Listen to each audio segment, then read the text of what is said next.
title game next Saturday versus the Iowa Hawkeyes. We have a ton of work to do, but a lot of the reasons why I came here are left in front of us. So. We got these goals during the season to go beat Michigan State, beat Ohio State, win the Big Ten championship. The goals we want are still a lot ahead of us, so we're going to track mine, focus on Iowa. This is the team. Team 144. Okay, you guys epitomize what a team should look like. Championship moments, all eyes on you. You shouldn't want it any other way. Whatever that next job is, you got to be able to see it clearly. Every opportunity we get, we the best version of ourselves. Every single day, every single person here. I'm going to leave all this on the field. I'm ready to go on this field for y'all boys, man. Where else would y'all rather be? Ain't no else in the world I'd rather be than right here on this field with y'all boys, man. Pace never in the farm. Ever. Until that last second is off the clock. You work way too hard to let anything get in your way of a championship. Discipline, grind, sacrifice, everything you put on the line for this moment.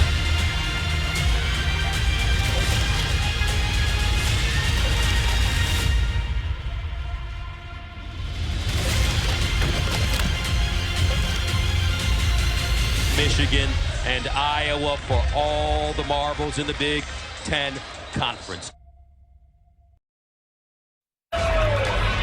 Welcome back to the 2023 Big Ten Championship game. Time now to introduce today's Big Ten East and West champions. Playing in their third Big Ten Championship game and seeking their first outright conference title in nearly 4 decades, the Iowa Hawkeyes. The Iowa Hawkeyes, winners of the Big Ten West.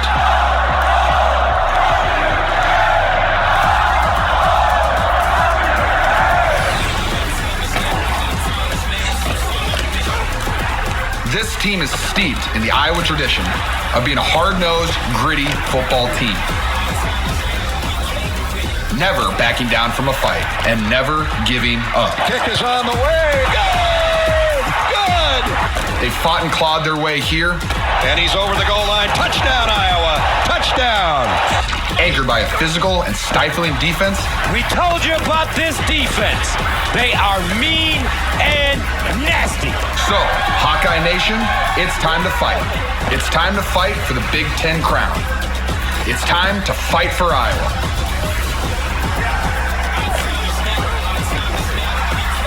Go Hawks! The Michigan Wolverines.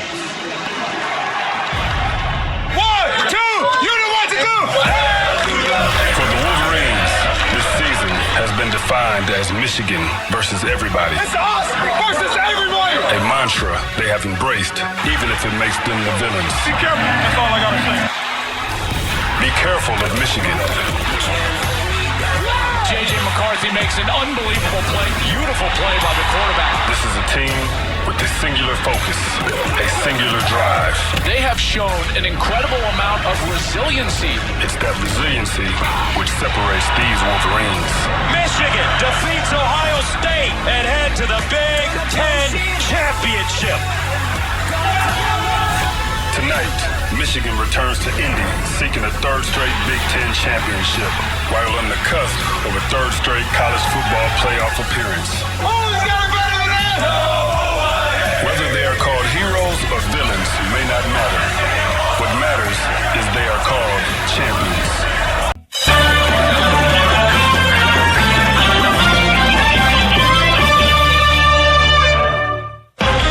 It's a great win, great for the program, great for our team, but now it's on Iowa winning the Big Ten Championship. Just have to put what we did Saturday behind us. We can't take Iowa lightly, I say.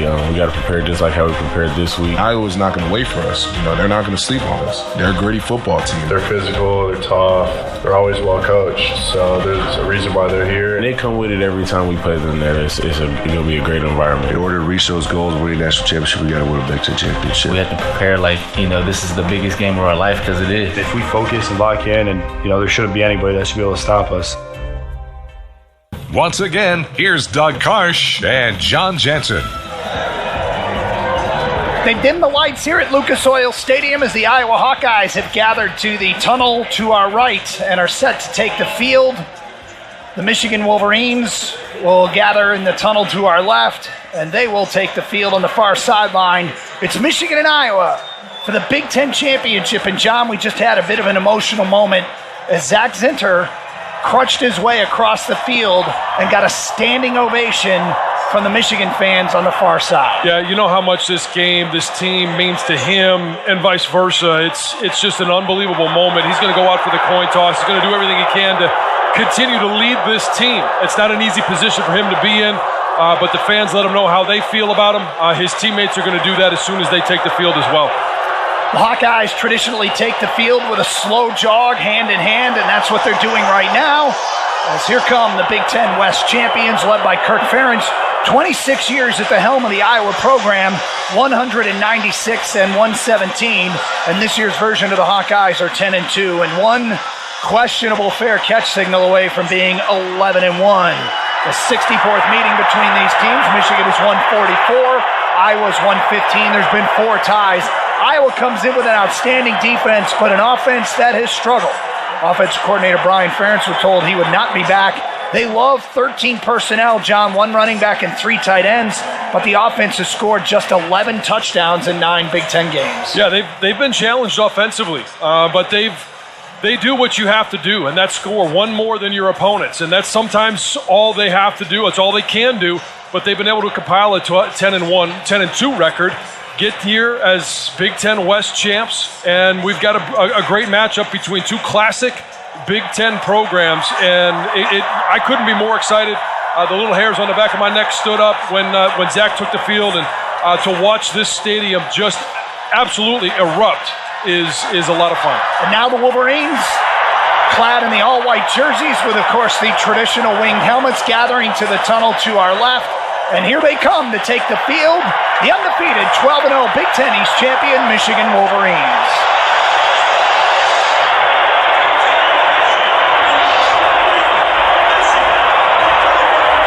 And John, they likely will be playing tonight without one of their best players. Will Johnson did not go through warm-ups.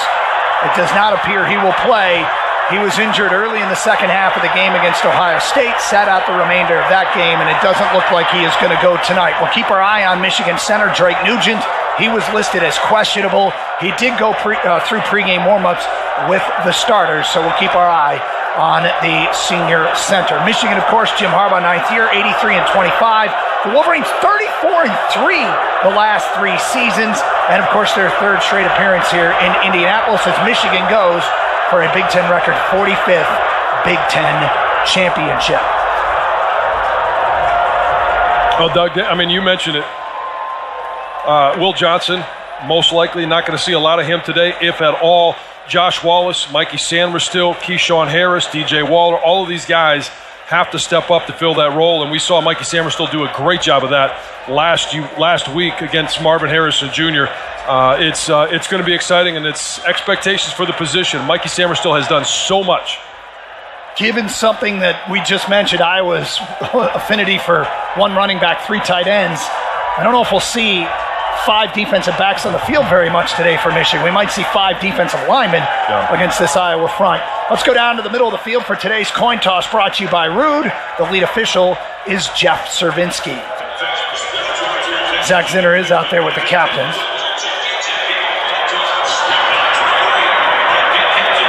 Along with Trevor Keegan, Mikey Samerstel, and Chris Jenkins. Welcome to the 2023 Big Ten Championship ball game. Michigan, you are the visiting team today, so you will be the honor of calling the coin today. We have a commemorative coin. This is the head with the helmets and the trophy. The tail is the Big Ten logo. What is your call? And I want you to repeat his call. And your call is? Heads. He called? Heads. Heads is the call. It is a head. Michigan, you've won the toss. It's your choice. Defer your choice. Mikey Sandler, all he does is wins the coin toss there. The first win of the day. And the Wolverines defer their choice. Iowa will get the football first. That was today's coin toss, brought to you by Rude. You can rely on Rude. Let's go down below to the 3rd member of our broadcast team, number 8, Jason Avant. who's right in the mix on the Michigan bench. Jason, describe the atmosphere to us. It's a pretty electric atmosphere. I was worried about not being as high as Ohio State, but the crowd is bringing the energy.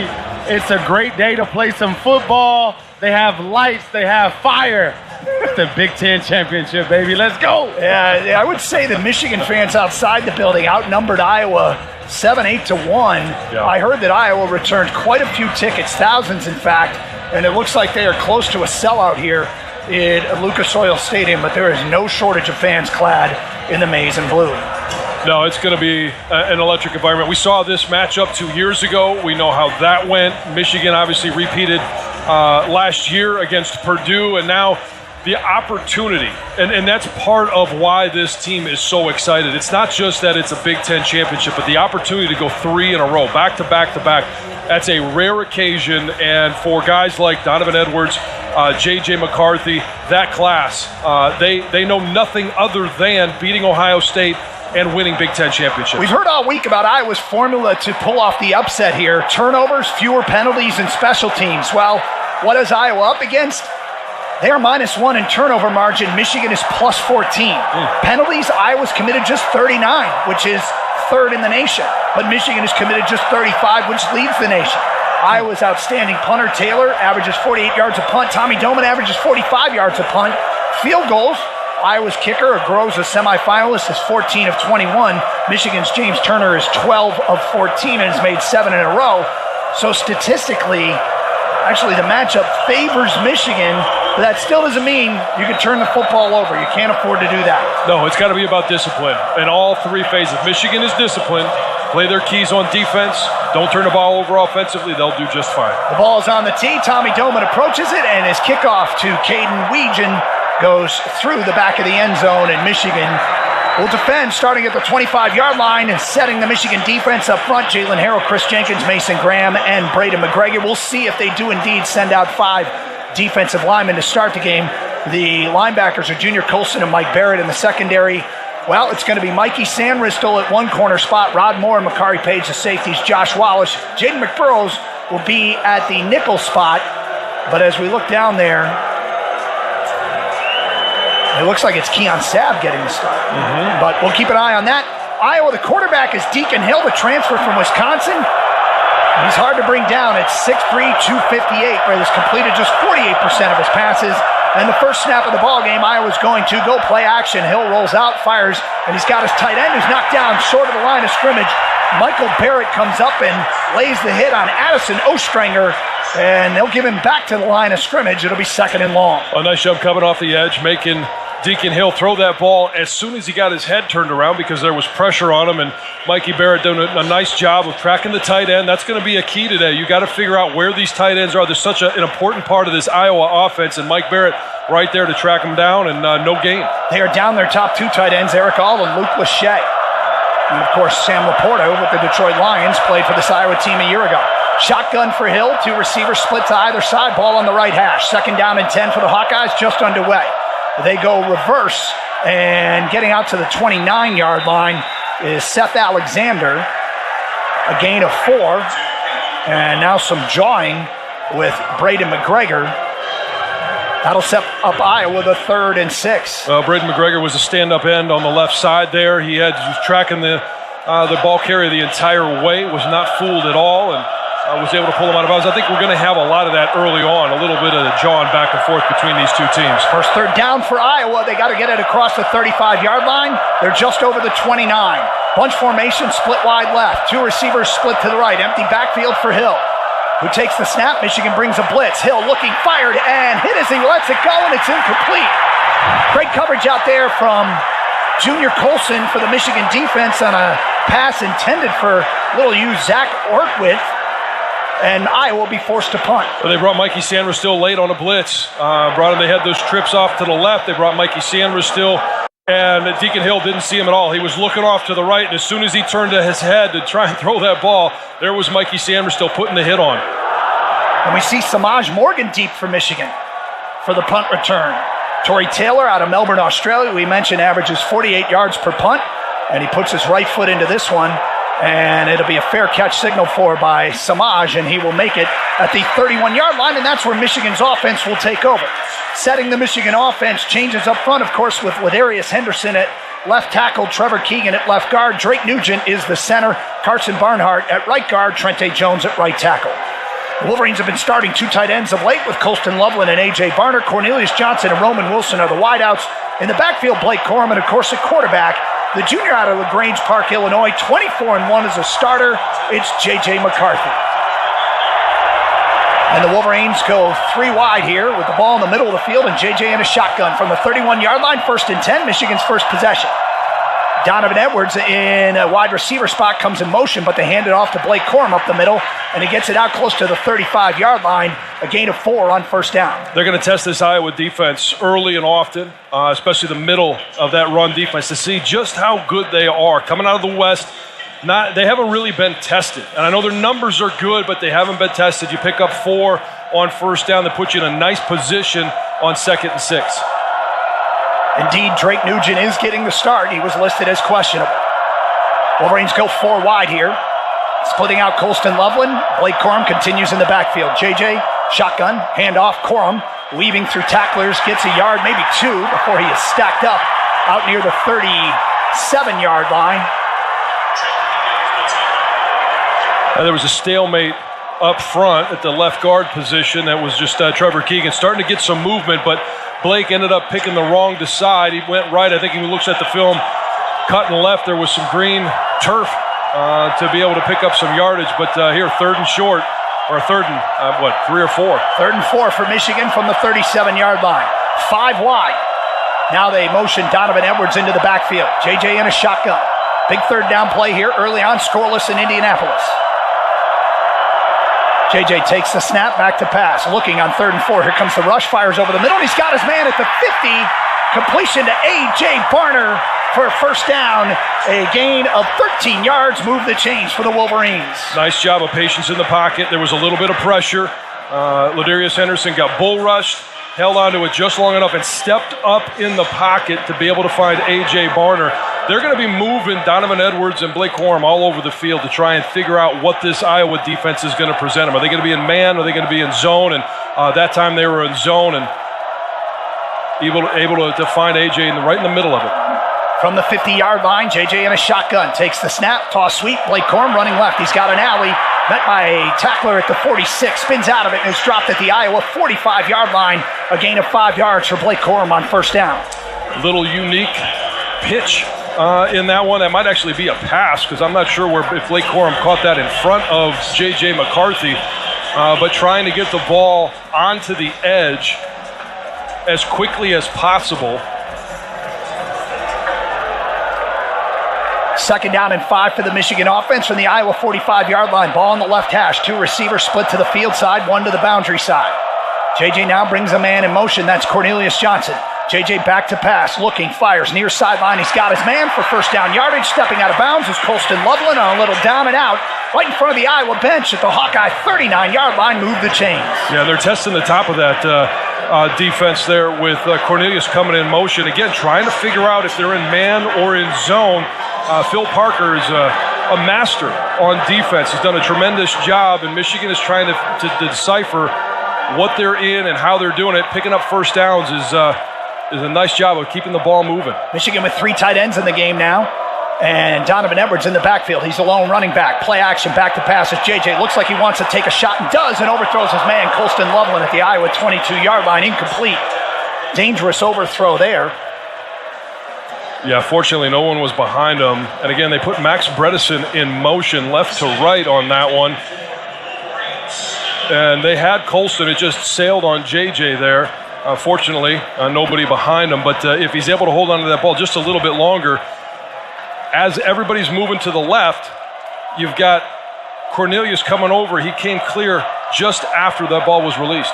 2nd down and 10. Handoff. Kalel Mullings running right and is met by a tackler at the 35-yard line and dropped right there. Jay Higgins, the all-Big Ten linebacker, comes up and makes the stop. Gain of 4 yards. It'll be 3rd and 6 for Michigan. Coming up on 10 minutes to go, 1st quarter, scoreless here at Lucas Oil Stadium in Indianapolis in the Big Ten Championship game. Yeah, you got to give that one to Jay Higgins. That is not an easy tackle. Khalil Mullings is an absolute load. He had a full head of steam, and that's a big boy tackle for Jay Higgins. Wolverines on the edge of field goal territory here from the Iowa 35-yard line. 3rd down and 6. They got to get it across the 29. Wolverines with 3 tight ends. They go pop pass to Donovan Edwards running right. Cuts upfield at the 30, and he's knocked down just shy of the 1st down. It'll be 4th and 2 here, and Jim Harbaugh has his first decision to make. Yeah, 4th and 2 at the 31. I wouldn't be surprised to see him go for it on this one. And again, try and get to the edge. This Iowa defense, while they're big and stout inside, and they're going to continue to test them, but they can get to the edge, what they've been able to do with Blake, and they've also now done with Donovan. Wolverines will go for it here on 4th and 2 from the Iowa 31. 3 tight ends in the game. Now they split Cornelius Johnson out wide right. Roman Wilson out wide left on 4th and short. Blake Corum in the backfield. And the Wolverines move. It's Trente Jones who jumps, false start.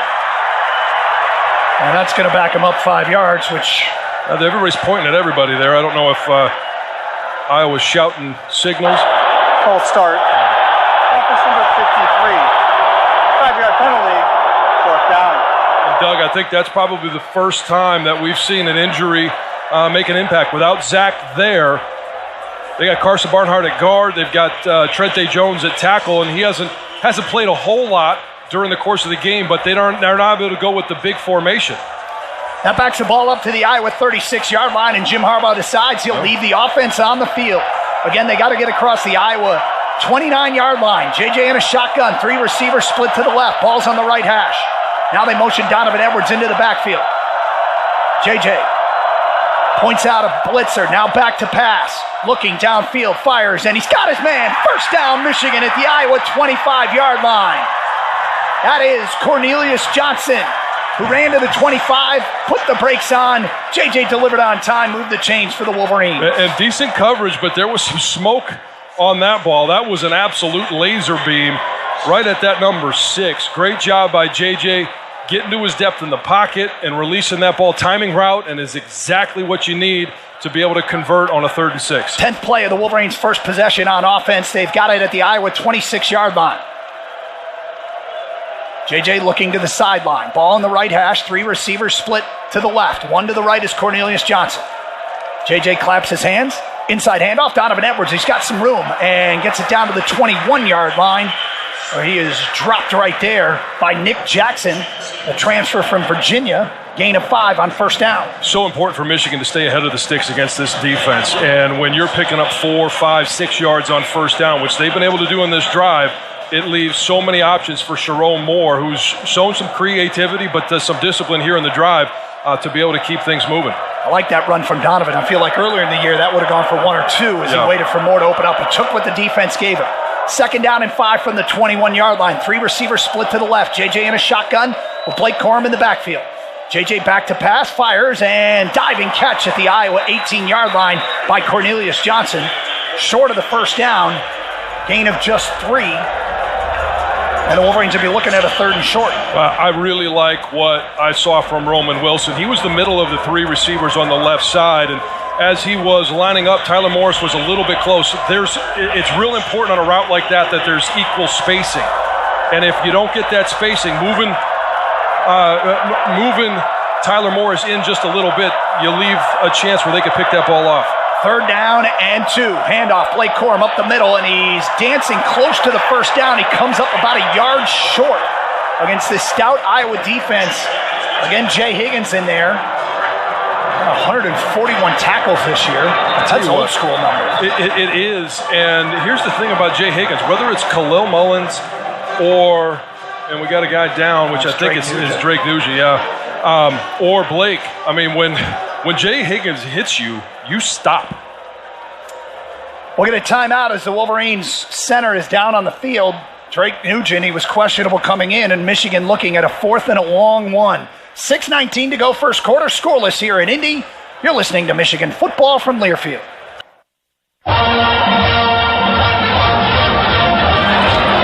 John Jansen, let's go down below to Jason Avant, who has an eye on Drake Nugent. Yeah, Drake Nugent isn't in on this play. He came to the sideline, did not go to the tent.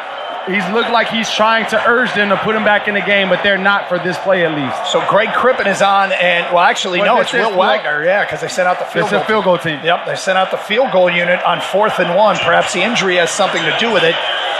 The ball near the middle of the field for James Turner, who's been outstanding this year for Michigan. 12 of 14, hit some huge field goals last week against Ohio State. This will be a 35-yard attempt to get Michigan on the board first. Out of Tommy Doman's hold, snap is good.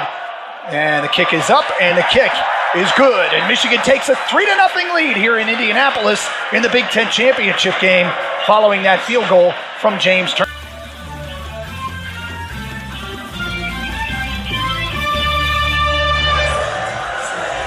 6:01 to go first quarter. Michigan leading Iowa 3-0 here at the Big Ten championship game. Myers, the presenting sponsor of the 2023 Michigan football season and proud supporter of hundreds of local sports teams across the Midwest. Drake Nugent left the field after that. Wolverines, the 11th play of that drive. Down below, Jason Avant has another injury update. Yeah, you would think Drake Nugent will be the one in the tent right now, but it's Donovan Edwards.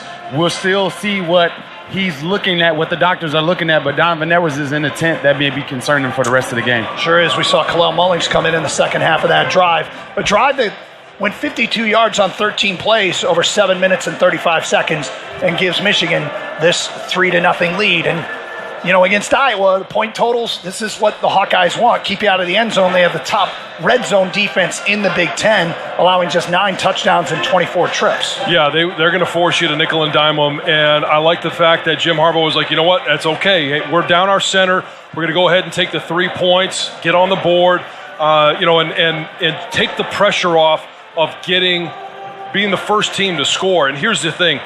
If Drake can't go, you've got a guy right behind him in Greg Crippen who it was really close in training camp as to who was going to be the starting center. So you got confidence there.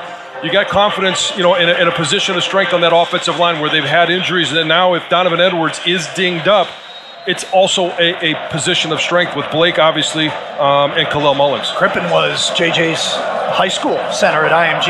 Yes, he was.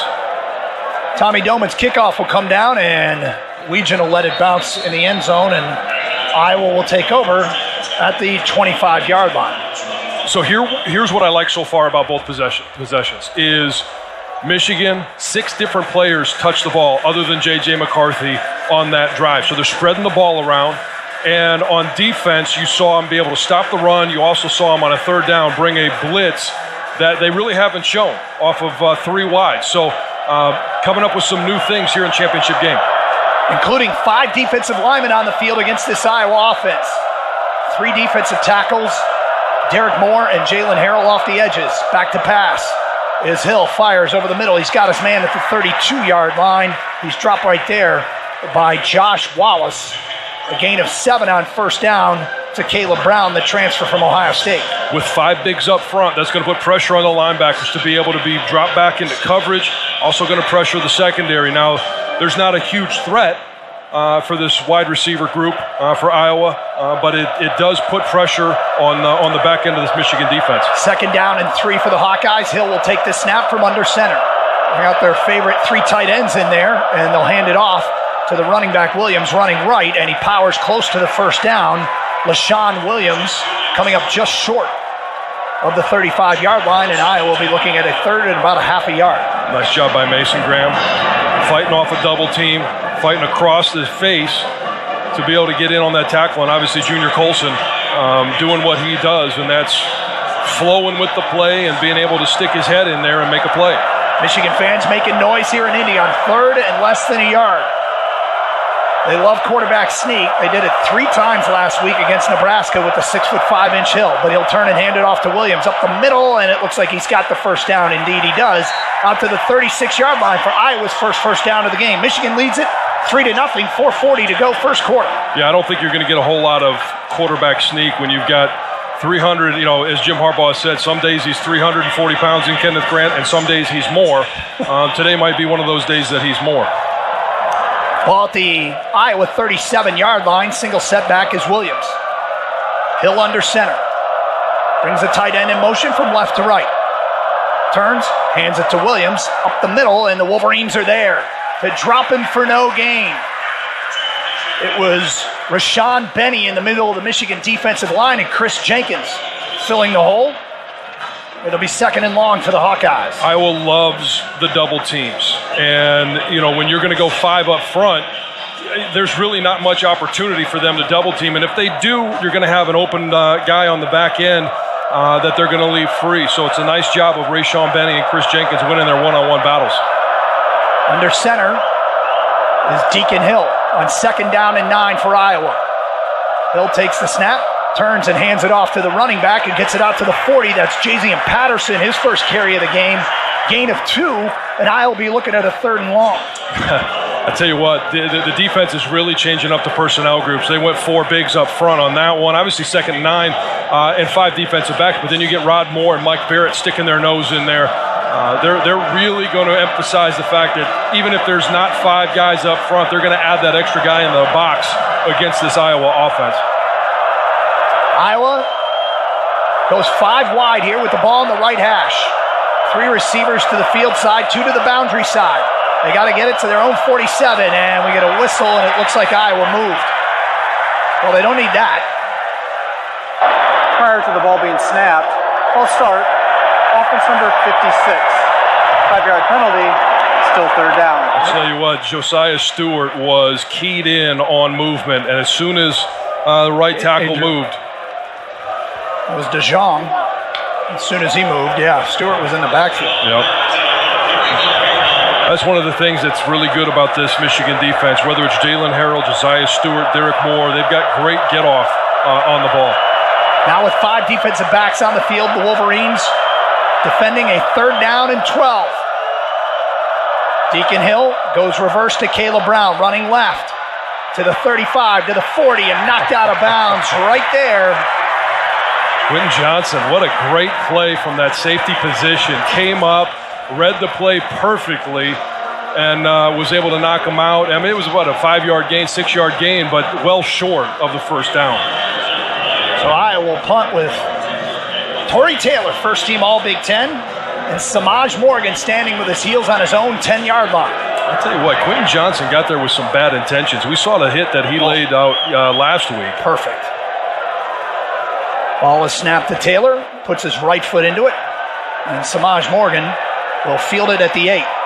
Cut between 2 tacklers to the 15. Samaj Morgan going to bounce it outside. He's got some blocking. Samaj Morgan in the clear. 40, 50. Samaj Morgan in a foot race down the near sideline. 20, 15, 10, and he's knocked out of bounds inside the Iowa 10-yard line. Samaj Morgan with some magic, and the Wolverines are knocking on the door. I tell you what, as soon as he split the Gunners initially, he goes off to his left, sticks his foot in the ground, and just changes directions. I tell you what, how many times in the last 5 games have I said this? I love the ball in the hands of Samaj Morgan. When that happens, something special is bound to happen. 52-yard punt by Taylor, 87-yard return by Samaj Morgan, and Michigan is setting up at the Iowa 5-yard line. And is that Drake Nugent back in at center? Drake Nugent's back in the game. Thank you very much, Jason Avant. Wolverines 1st and goal. They lead it 3-0 here with 1:46 to go, first quarter. JJ looking to the sideline. Blake Corum in the backfield. Wolverines with 2 tight ends to the left. 2 receivers split wide right. JJ claps his hands, hand off. Blake Corum up the middle, puts his head down and drives down to the 2-yard line. And that's where he is dropped right there. Good hard running between the tackles. And John, we're down near the goal line. Drake Nugent earlier this year said he loves this stuff. I had a chance to talk to him when he first showed up on campus on the podcast. And when you talk to him, you talk to Miles Hinton, who's one of his teammates, come from Stanford. There is no one that is more competitive in these situations than Drake Nugent. Maybe A.J. Barner? Yes. Handoff, Blake Corum running left. Blake Corum to the end zone. Touchdown, Wolverines. Blake Corum from 2 yards out. And Michigan extends the lead to 9-0 over Iowa. That was sheer will up front. I tell you what, a great job by Ladarius Henderson, and Max Bredesen talked about him so much about being that lead blocker. He's basically the fullback in the backfield. They put him in motion every once in a while, and they use him as a trapper, but he does such an unbelievable job of leading up through the hole and giving a clear view of where Blake needs to go. JT on for the extra point. Snap is good, hold is good, the kick is up, and the kick is good. And Blake Corum with his 54th career rushing touchdown, one shy of the record set by Anthony Thomas. All-time rushing touchdown list at the University of Michigan. Minute 7 to go, first quarter. The Wolverines will kick off. And we just saw Samaj Morgan go 87 yards on a punt return. And Jason, you were a short-time punt returner for Michigan, but you got beat out by one of the all-time greats. Yeah, Steve Breston was dynamic back there. Once you have a guy that can return, either when it comes to kickoff return or punt return, the guys block even harder, so that may be the start of something special, just like we had with Steve Breston. Samaj Morgan is that type of player. Now, he's going to get clowned for getting caught on the 2-yard line, but other than that, it was a great return. At least it wasn't the punter. At least it wasn't a punter. You know, it's an interesting decision to put Samaj back there. When Iowa needs Michigan special teams to make a mistake, Jake Thaw has been incredibly solid just fielding punts. Yep. Samaj is obviously explosive, but they trusted him. A freshman. And he rewarded them. Tommy Doman's kickoff, fair caught at the 1-yard line by Caden Weegan. And that's where Iowa will take over on the 25-yard line with Michigan leading 10-0 here in Indianapolis. We're going to timeout down below. Let's go to the update desk and Rob Joyce. Rob? Thanks, Doug. Only one other game going on here still in championship weekend in college football. It's in the ACC down in Charlotte. Florida State and Louisville scoreless with a minute 7 to go in the first quarter. Seminoles are starting third-string quarterback Brock Glenn, a true freshman, making his first career start. Of course, Jordan Travis injured a couple weeks back, and then backup Tate Rodemaker in concussion protocol was questionable, did not go. Everything else is a final, and let the debate, the resume comparison begin. SEC Alabama snaps Georgia's 29-game win streak with a 27-24 victory, puts both the Titan Bulldogs at 12-1, the same record as Texas, who leaves the Big 12 as champions after a 49-21 rout of Oklahoma State. So Texas also 12-1 and does boast a Week 2 victory in Tuscaloosa over Alabama. So if Florida State and Michigan win, likely will have one spot for those three teams, Texas, Bama, and Georgia, partially because Washington won the Pac-12 last night, 34-31 over Oregon, puts the Huskies at 13-0. So plenty on the line here today as the college football playoff picture kind of takes shape. We'll dive more in depth on that. We'll give you the first half highlights and more during the halftime show driven by Jermaine Alexis. For now, back to Doug and John and Indy. Guys. Doug Karsch, John Jansen, Jason Avant back at Lucas Oil Stadium with Michigan leading Iowa 10-0. And this has not gone to script for the Iowa Hawkeyes. The one facet of this game they had to win was special teams. And Michigan, because of Samaj Morgan and the 87-yard punt return, the Wolverines getting the edge in that battle early on. Well, it is very interesting, the decision to put Samaj back there. You mentioned Jake Thaw has been doing that all season long, and then all of a sudden in the Big Ten championship game, you put Samaj Morgan back there. And Jim Harbaugh talked about that 7th game where we started to see more of Samaj Morgan. This obviously that next step of in the progression of what they are asking him to do and what he can provide this team. Wolverines 2 plays later scored on the Blake Corum touchdown run, and Michigan leads it here 10-0 late first quarter. For this defensive possession, we're not going to see Mason Graham out there. Mason went into the tent and went right into the locker room. Looked like he was holding his shoulder. Wow. Just giving you guys an update. Have you seen Donovan Edwards since he went into the tent? Donovan went into the tent, came back out with a little bit of a wrap on his ankle, and he's fine. He's good to go. Yeah, okay. Big thing there. They give him his helmet back. That's what you always want to know. Did he get his helmet back? And it sounds like he did. Yeah, with Mason Graham down, obviously Chris Jenkins is already in there. Kenneth Grant, Cam Good, Rayshawn Benny, all of those guys will be expected to fill some of those reps. And, you know, Mason missed a couple of games and then came back for that Minnesota game and was an absolute road grader and stopped their run game almost single-handedly. But you've got, again, an area of depth. That's, I think, the trend for this team. Not the trend, but one of the assets of this team. Zach Zinter goes down, Carson Barnhart, Trente Jones, they move up, and then all of a sudden Mason Graham goes down. You've got other guys that are very qualified to step in their place. And the Wolverines going big up front against this Iowa offense. Cam Good Rayshawn Benny and Chris Jenkins in the middle of the line. 5 defensive linemen here as Hill takes a snap from under center, and they hand it off to the running back. That is Caleb Johnson, and he gets it out to the 30, running up the middle, gain of 5 on first down. Chris Jenkins was on the bad end of that one.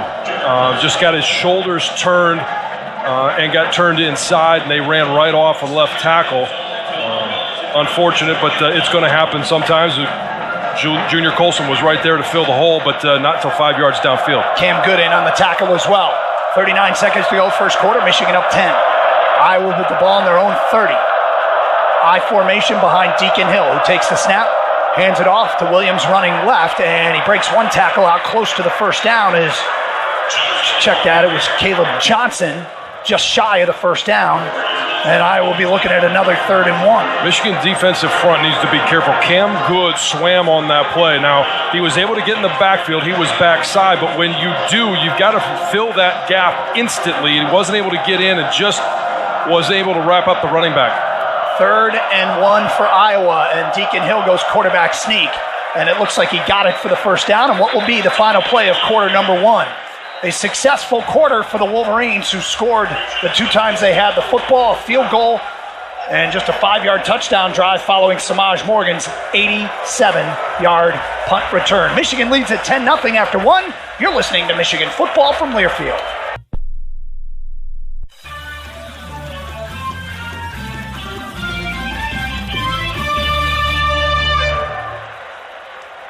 Michigan leading Iowa 10-0.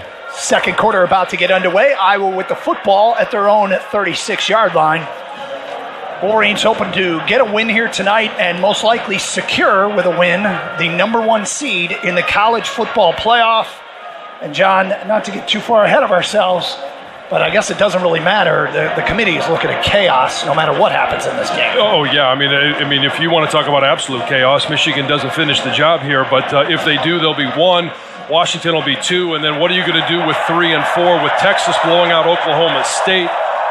Georgia losing to Alabama. You've got 2 one-loss teams. But then the SEC champ lost to the Big 12 champ. And then Florida State obviously playing right now as an undefeated Power 5 possible champ as well. I mean, only got 2 more spots, and you got 3 teams that are going to be talking about. Well, and they've got a 3rd string quarterback in there down in Florida State. I mean, if they're able to seal the deal with losing Jordan Travis, losing your backup quarterback, and now you've got a true freshman in there, it'd be hard pressed to see the committee not think that that's just a really good team who can win with them. 1st and 10 Iowa from their own 36-yard line, trailing at 10-0 the Hawkeyes. Deacon Hill will take a snap from under center with LaShawn Williams deep in the backfield. Iowa with their usual 3 tight end formation. And Hill play action, rolls out to his right, fires, and he's got one of those tight ends who breaks a tackle at the 35 out to the 38-yard line is Johnny Pascuzzi. And that'll be good for a 2-yard gain. Jalen Harrell had him wrapped up for about a 2-yard loss. And I'm surprised. Was that Mason Graham in there? Sure was. Mason Graham is back. That's good news that he's back. But it looked like he got help. So we'll keep an eye on how the referees are calling this game. 2nd down and 8. Iowa goes empty formation. Deacon Hill out of a shotgun. Ball in the right hash. 3 receivers split to the left, 2 to the right. 2nd and 8. Hill's got the snap. Back to pass. Fires far side. And he's got his man at the 43-yard line. Short of the first down. It's Caleb Brown. And dropped right there by Mikey Sanbristow, and it'll be a 3rd down and 3 for the Hawkeyes. I'll tell you what, Mikey Sanbristow, you talk about being a wide receiver, and then 2 years ago makes that transition to defensive back. His ability to cover guys in the open field, his closing speed, his coverage skills has just been tremendous. 3rd and 3 for the Hawkeyes, and they again have Deacon Hill in an empty backfield.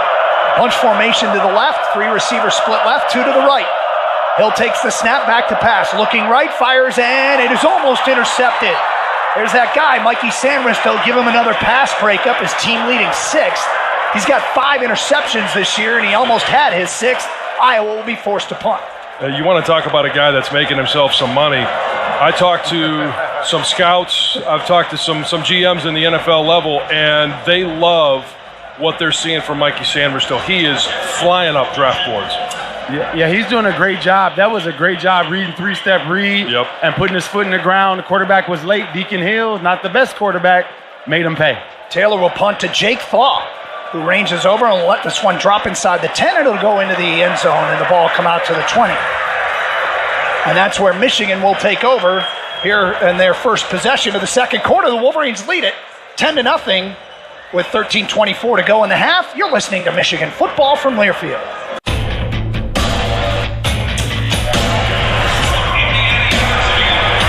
Doug Carson, John Jansen, Jason Avant back at Lucas Oil Stadium with Michigan leading Iowa 10-0. And the Wolverines having the football on their own 20-yard line, 13:24 to go in the half. Our coverage is brought to you by University of Michigan Health. There's a difference between an answer and a Michigan answer. To learn more about Michigan's best hospital, visit michigananswers.com.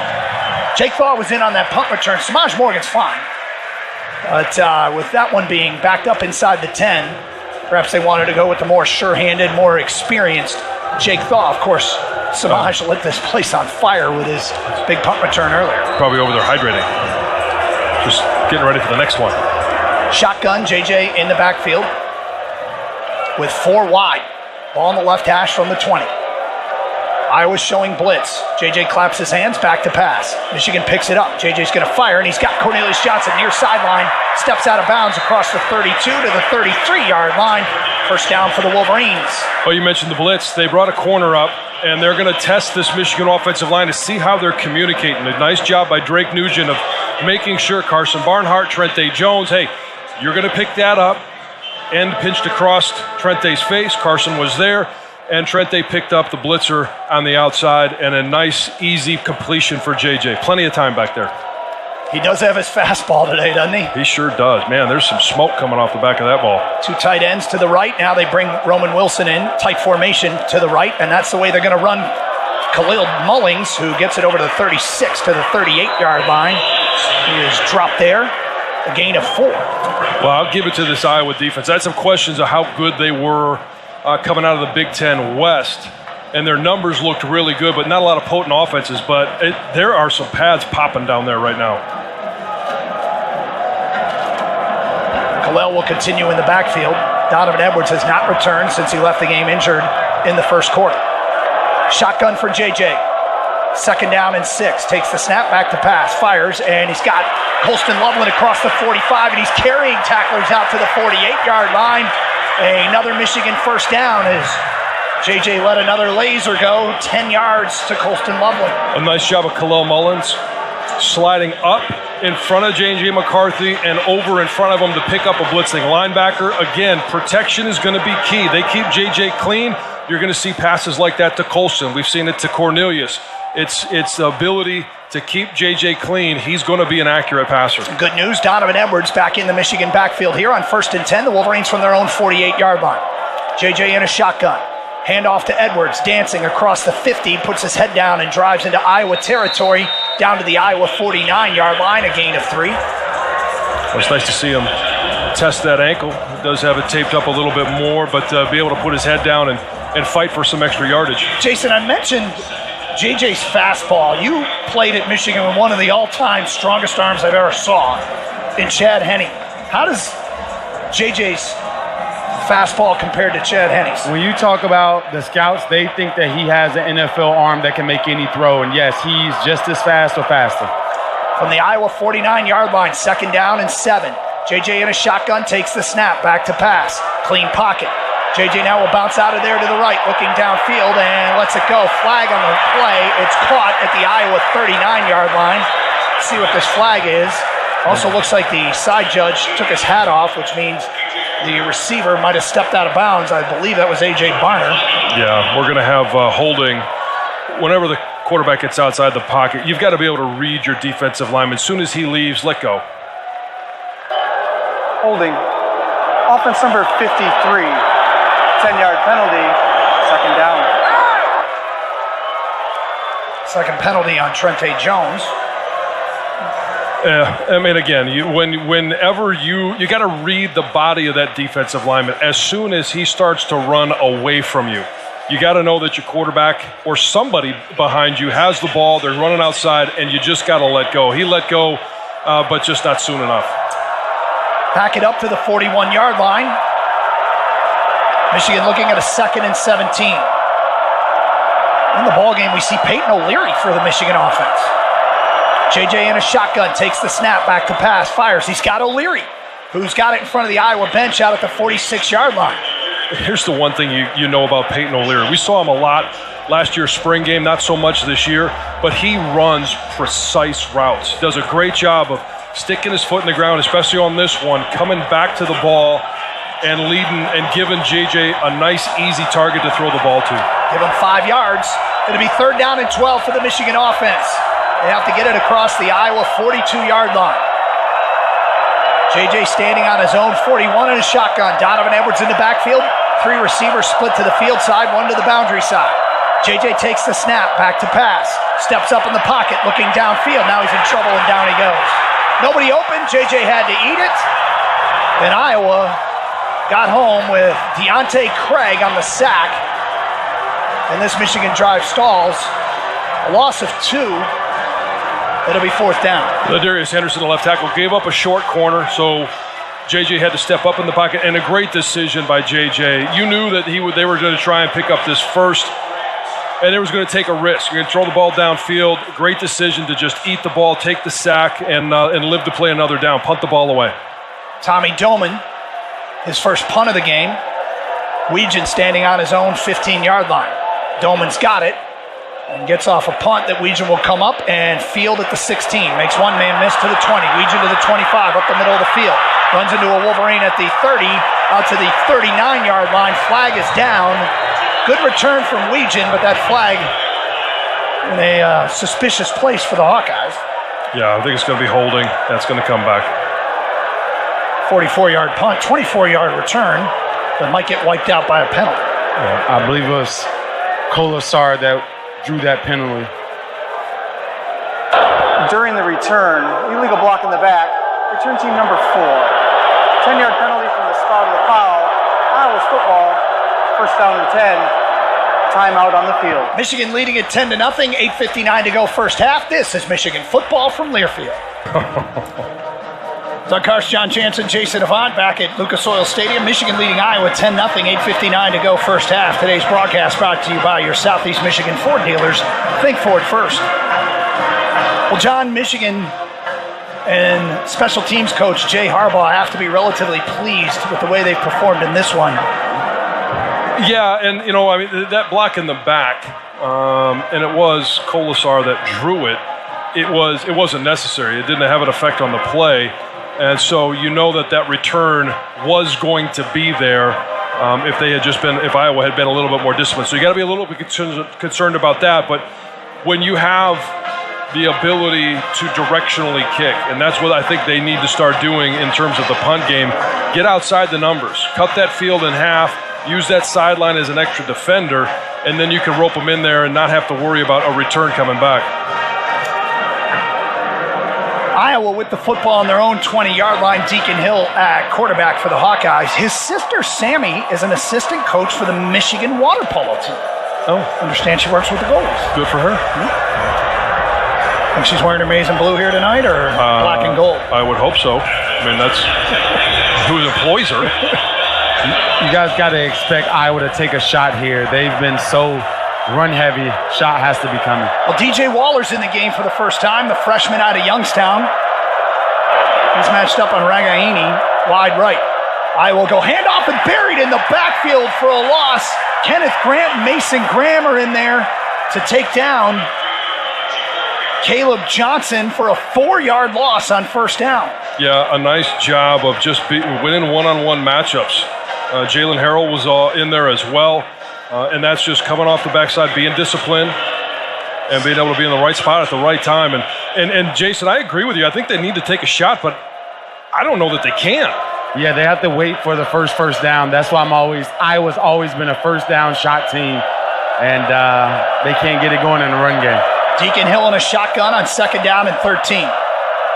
Hill, inside handoff to Williams. He's running right, and he gets dropped short of the 20 by Ernest Hausman, who tracked him down on a stretch play. And I will be looking at a 3rd and long.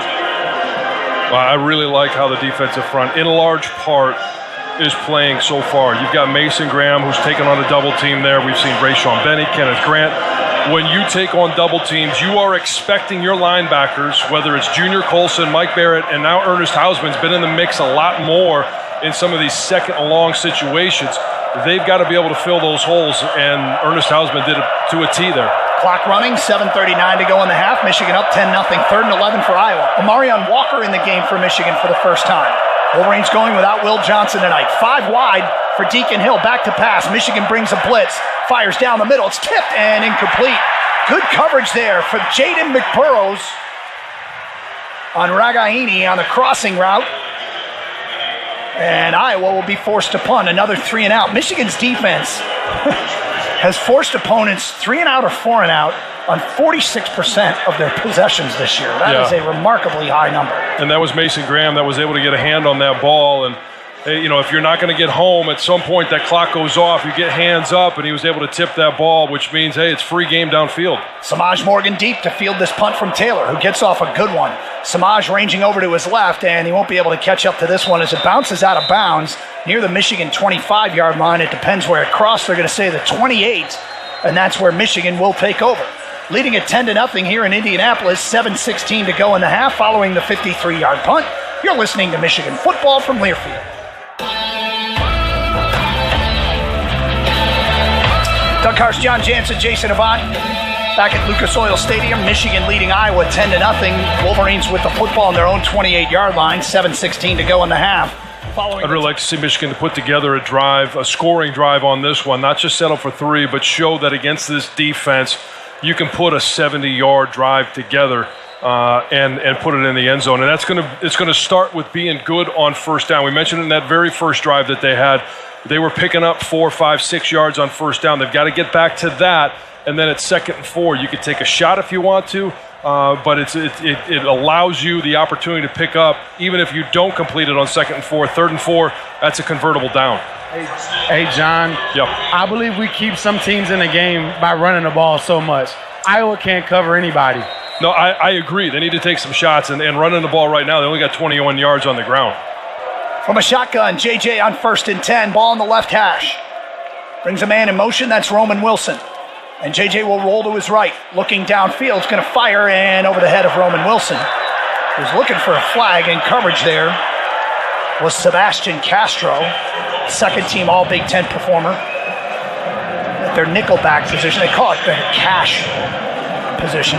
Yeah, as soon as I say he can't cover anybody. Yeah, they cover someone. Well, Tyler Morris was coming across in a drag route right across the middle there and was wide open. So I think when JJ gets a chance to get to the sideline, they're going to tell him, hey, don't get locked in on Roman. Get your number 2. JJ 9 of 11 so far. Trips to the right as JJ in a shotgun takes the snap. Inside handoff, Blake Corum hesitates. He's met right in the hole and dropped right there.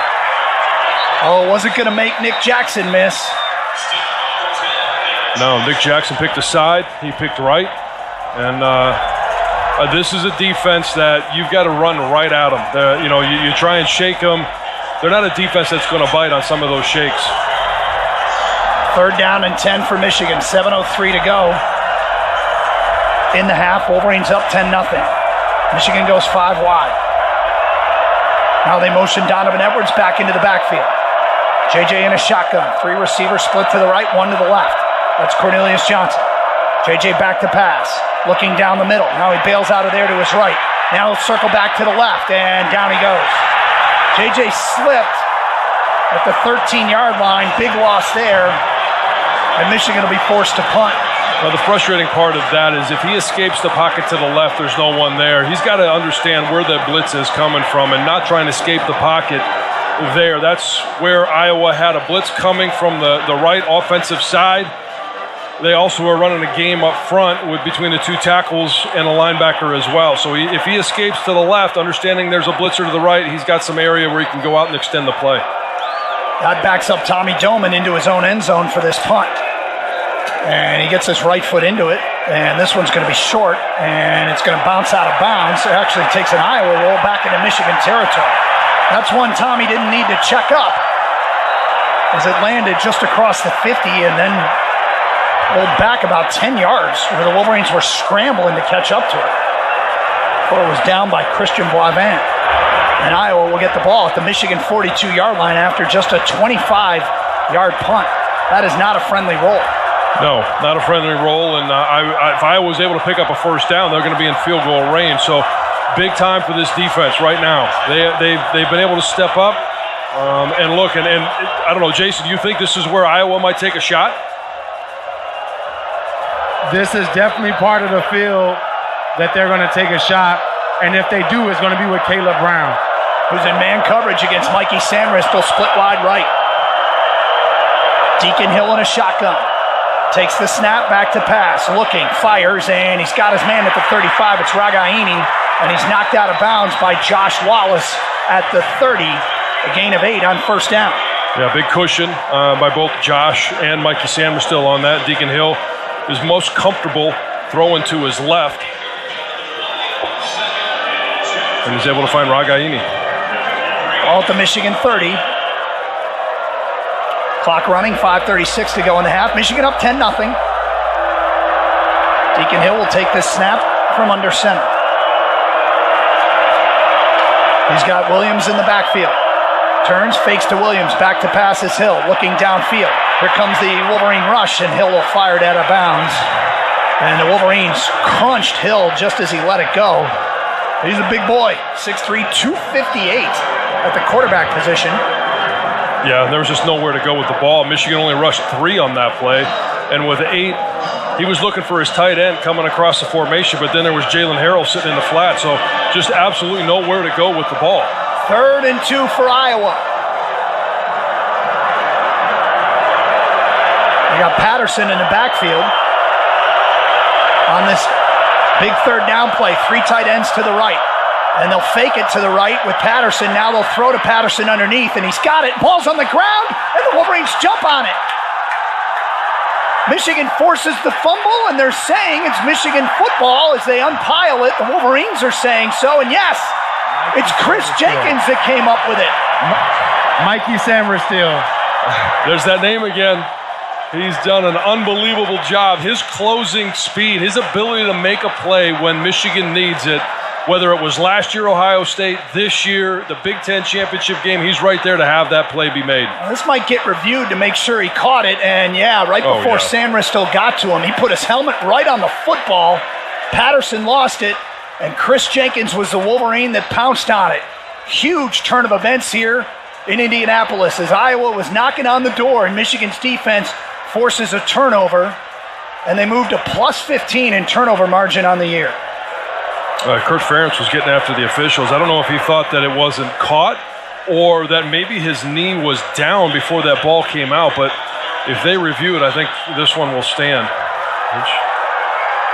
JJ will take a snap from under center. Blake Corum, the lone running back.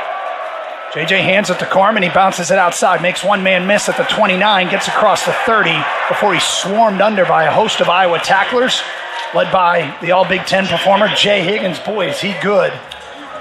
Yeah, Higgins, Castro, and Schultz, they're coming down putting tattoos on our guys right now. Yeah, which is why they got to, I think, hit that play action, get those linebackers up. You're going to have a number of different options to be able to throw the ball, especially over the middle if you got a tight end in the middle of the field. Blake credited with a yard. It's 2nd down and 9. JJ in a shotgun. Takes the snap, back to pass. Fires. He's got Cornelius Johnson at the 37-yard line.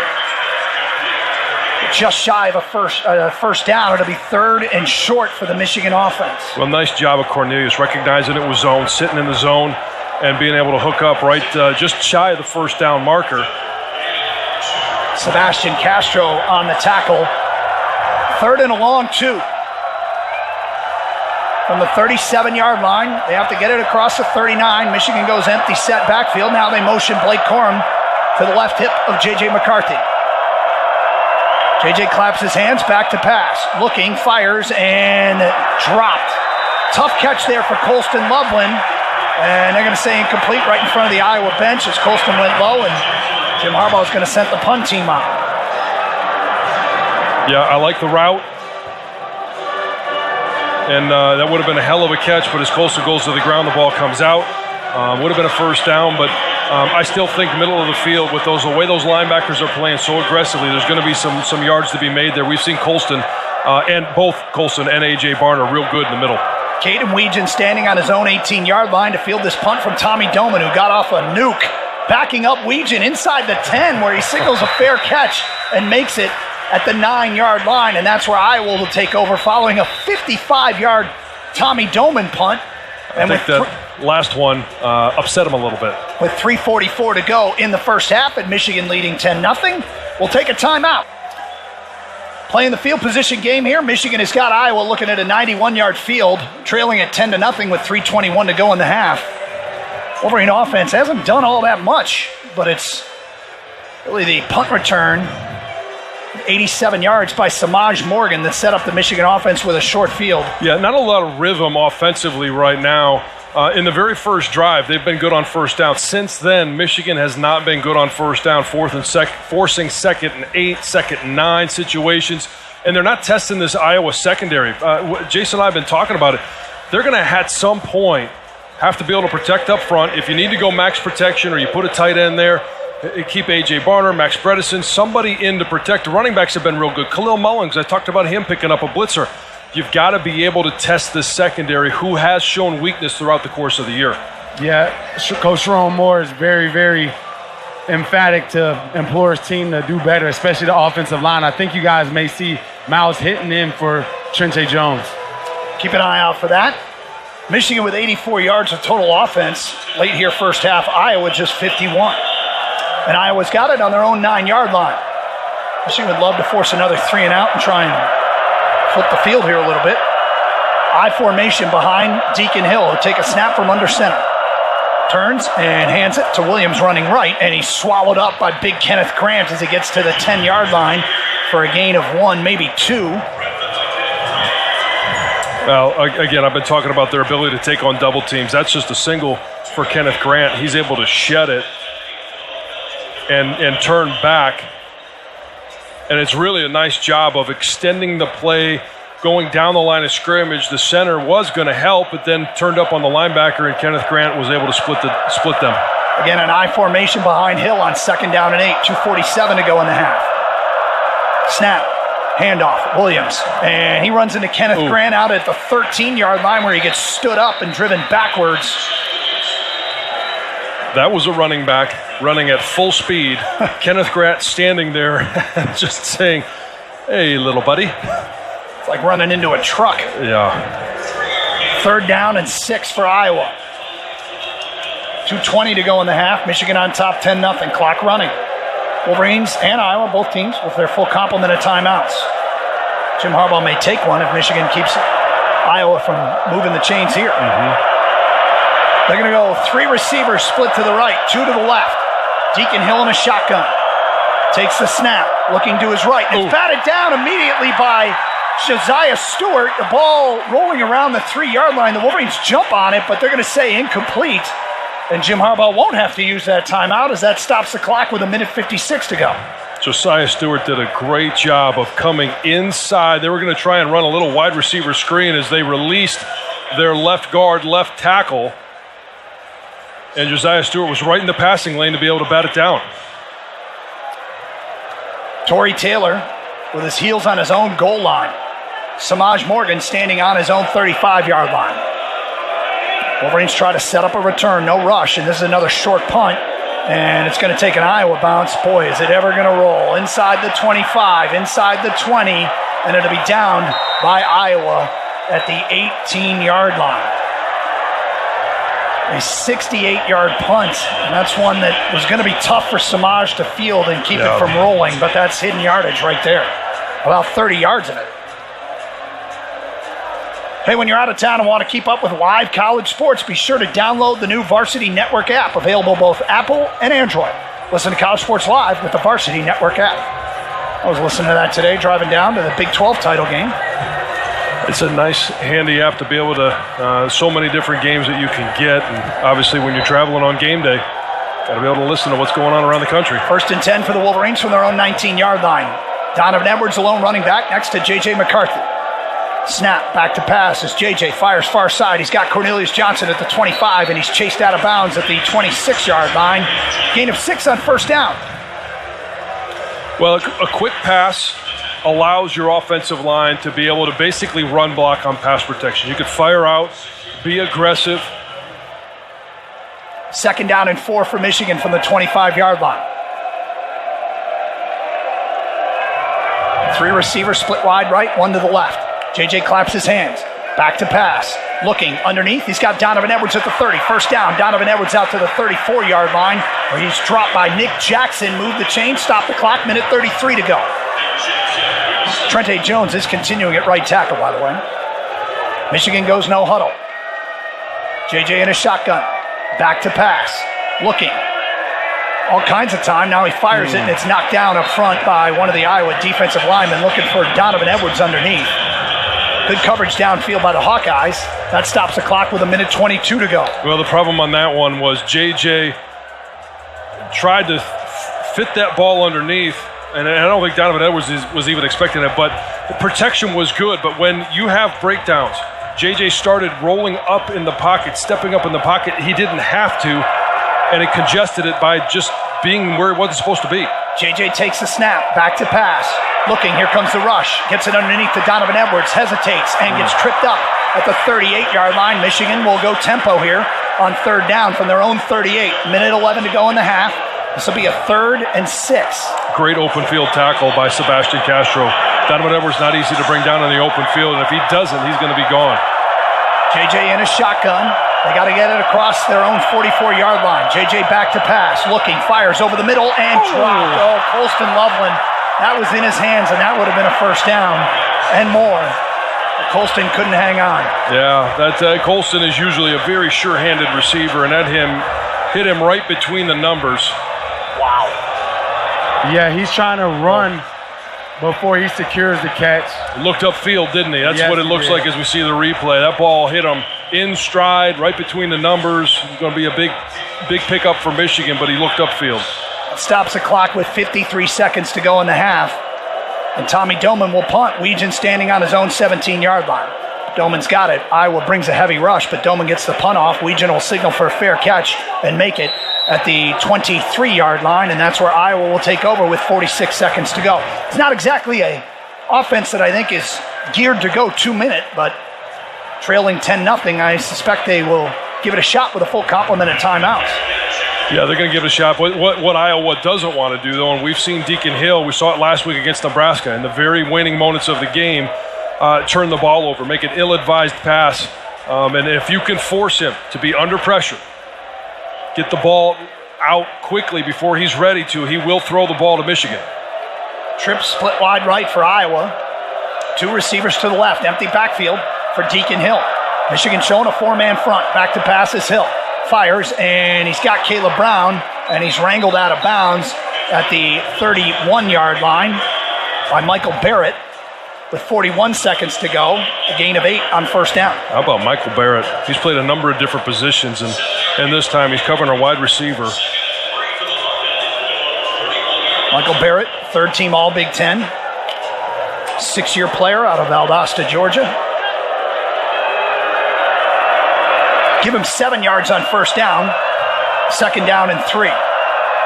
Shotgun. Iowa moves up front. Right tackle, Nick DeJong. 2nd time he's done that today. Back up Iowa 5 yards on the false start. False start. Offense number 56. 5-yard penalty. It's still 2nd down. I'm thinking that Michigan's going to try and switch things up there because I just mentioned Mike Barrett, and I know he's played a number of positions, but he was lined up wide on LaShawn Williams, their running back, one-on-one, and not a matchup that I would think would be favorable for Michigan. 2nd down and 8 for Iowa on their own 26-yard line. 41 seconds to go in the half. Back to pass is Hill, and he's going to be sacked. Coming off the edge is Jalen Harrell, his team leading 6.5 sack, and Jim Harbaugh will take a timeout with 34 seconds to go. And Iowa backed up looking at a 3rd and long. Michigan, 30-second timeout. That was a straight punch to the chest and rip up field. And Jalen Harrell was able to get around the edge, and Deacon Hill had no awareness in the pocket that it was collapsing from the backside. Yeah, once you get pressure on Deacon Hill, he's like a deer in headlights. He's a statue. He has negative 78 yards rushing this season coming into this game. He's not trying to run. He's going to sit there and eat it and take a sack. Yeah. That was a loss of 8. And Iowa looking at a 3rd and 16 with 34 seconds to go. And Michigan hoping to get the football back. And Michigan has 2 timeouts. It'll be interesting to see what Iowa does here. Do they try and go to the air to pick up the first down? Do they just simply run it? If they do, Michigan calls a timeout and Iowa will be forced to punt. But if it's an incomplete pass, Michigan doesn't have to waste a timeout. Jalen Harrell said he was disappointed he wouldn't see Eric All on the field. He said they used to get after it at practice back in the day. And, of course, Eric All, the transfer from Michigan, out injured. 3rd and 16, Hill back to pass. Now delayed handoff, and it's Williams weaving through traffic and dropped at the 24-yard line, and Jim Harbaugh uses a timeout with 27 seconds to go. A gain of 6 there. Iowa will be looking at 4th down, and indeed the Wolverines have forced the punt. Yeah, Michigan ran a game up front with man coverage behind them, and they were thinking, hey, if we can break that first level, all we got to do is beat one linebacker, and Mike Barrett right there to be able to force him into the rest of the defense and stop him from getting that first down and force the timeout. So we'll see what Michigan can do here. 27 seconds left. Maybe they can just simply get into field goal range. Well, the question is, do they try and set up a return or do they go for the block punt? And I'm going to guess they go for the block punt because Cornelius Johnson's out there. And he has been exceptionally good in punt rush. And he's lined up out the left edge of the Michigan front on this punt from Taylor, who's standing on his own 9-yard line. And he will get it off. And Samaj is going to let it bounce at the Michigan 36. It's going to roll inside the 30 and out of bounds at the Michigan 26-yard line with 16 seconds to go. A 50-yard punt from Torrey Taylor. And with 1 timeout, I don't know that Michigan takes a shot downfield. Maybe they take 1 shot here. Because again, this Iowa defense has some weaknesses in the secondary. Maybe you throw it up to Cornelius. Maybe you send Samaj on a go route just to see if they can catch a 50-50 ball. Obviously, maybe Roman Wilson down the seam. Yeah, it'll be pretty hard to get a one-on-one in this situation with Iowa defense. They're most likely going to have 2 safeties back, so even if you go a vertical, they're going to be able to get two guys near the ball. Donovan Edwards in the backfield. JJ in a shotgun. They got 4 wide. JJ claps his hands, hands it off to Edwards. Edwards 30, Edwards 35, Edwards 40. Donovan Edwards is knocked out of bounds at the 43-yard line of the Wolverines with 9 seconds to go. That might change things. Yeah, it could. Now all you got to do, maybe you can get a 20-yard pickup here, get into long-distance field goal range, call a timeout. 18 yards for Donovan Edwards on that run. In this situation, this is normally like a dig route with either Roman or CJ, just our history this year. Well, Michigan has the 1 timeout, so the whole field can be used by JJ, who splits 3 receivers to the right. That's the wide side of the field, 1 to the left. And Iowa's going to take a timeout. Nobody was on A.J. First charge, team timeout of the half, Iowa. Garner was the lone 30-second receiver. timeout. Split wide left, and the Hawkeyes didn't have anybody out there, and Kirk Ferentz takes a timeout. Well, it'd be nice to be able to steal 3 points here. And that kind of feels like what it would be, stealing 3 points here at the end of the first half. Michigan's offense has, to say the least, has been sputtering. Without that 87-yard return, they haven't mounted a full drive. They've been able to get on that first opening drive, that 3 points. When they got stalled on a 4th and 1, Drake Nugent went out. They decided to kick the field goal. But since then has really struggled to run the football. I'm impressed with this Iowa run defense. They've got tackling machines up there. Yeah, they do a great job at the defensive line in order to keep their linebackers free. Keep their linebackers and safeties free. Wolverines are going to need somewhere 20 to 25 yards here to give James Turner a shot from the 43-yard line. JJ's in a shotgun. Again, just 9 seconds to go in the half. Michigan with a One timeout. JJ back to pass. Steps up in the pocket, and he will get buried. And that will be the final play of half number one, as Iowa's defensive front has made life very difficult. JJ's up and okay, and will make his way directly to the Michigan locker room. Well, not a thing of beauty. Michigan got 10 points in their first two possessions. But Iowa's defense is stiffened, and the Wolverines lead at 10-0 as we go to the break. And John Jansen, your thoughts on the first half? Well, again, what I was talking about earlier, not much rhythm on offense. Defense is holding up their end of the bargain. They're doing a good job of stopping the run game of the Iowa defense. Nothing down the field. But this Michigan offense, you've got to find a way to protect JJ. I mentioned it early. When you do, and you give him time, he's throwing laser beams. We've talked about smoke coming off the back of the ball, but you got to give him time, and you got to make him comfortable in the pocket. Wolverines will get the football to start the third quarter. Once again, here are the voices of Michigan football, Doug Karsch and John Jansen. Michigan leading at 10-0 here at the half at the Big Ten Championship game.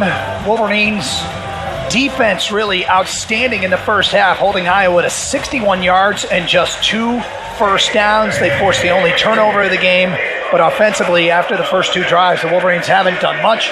Jason Avant, down and below, Jim Harbaugh addressing the team in the locker room. What did he have to say? Offense, we need to do a better job protecting up front. Make sure everyone knows the protection. Take the sure yards. Quick game is working. Let's give ourselves better opportunities on third down by executing on first and second down. We need to get into a better rhythm, and everyone do your job. Defense, stay in your gap, do your assignment. They can't beat us unless we beat ourselves. And for the team, offense is up first. Let's go out and set the tone. Let's play our best half of football and finish our third goal. Let's do it and play well. Play well. All right, thank you, Jason. John Jansen, your thoughts on the first half? You got to protect J.J. McCarthy.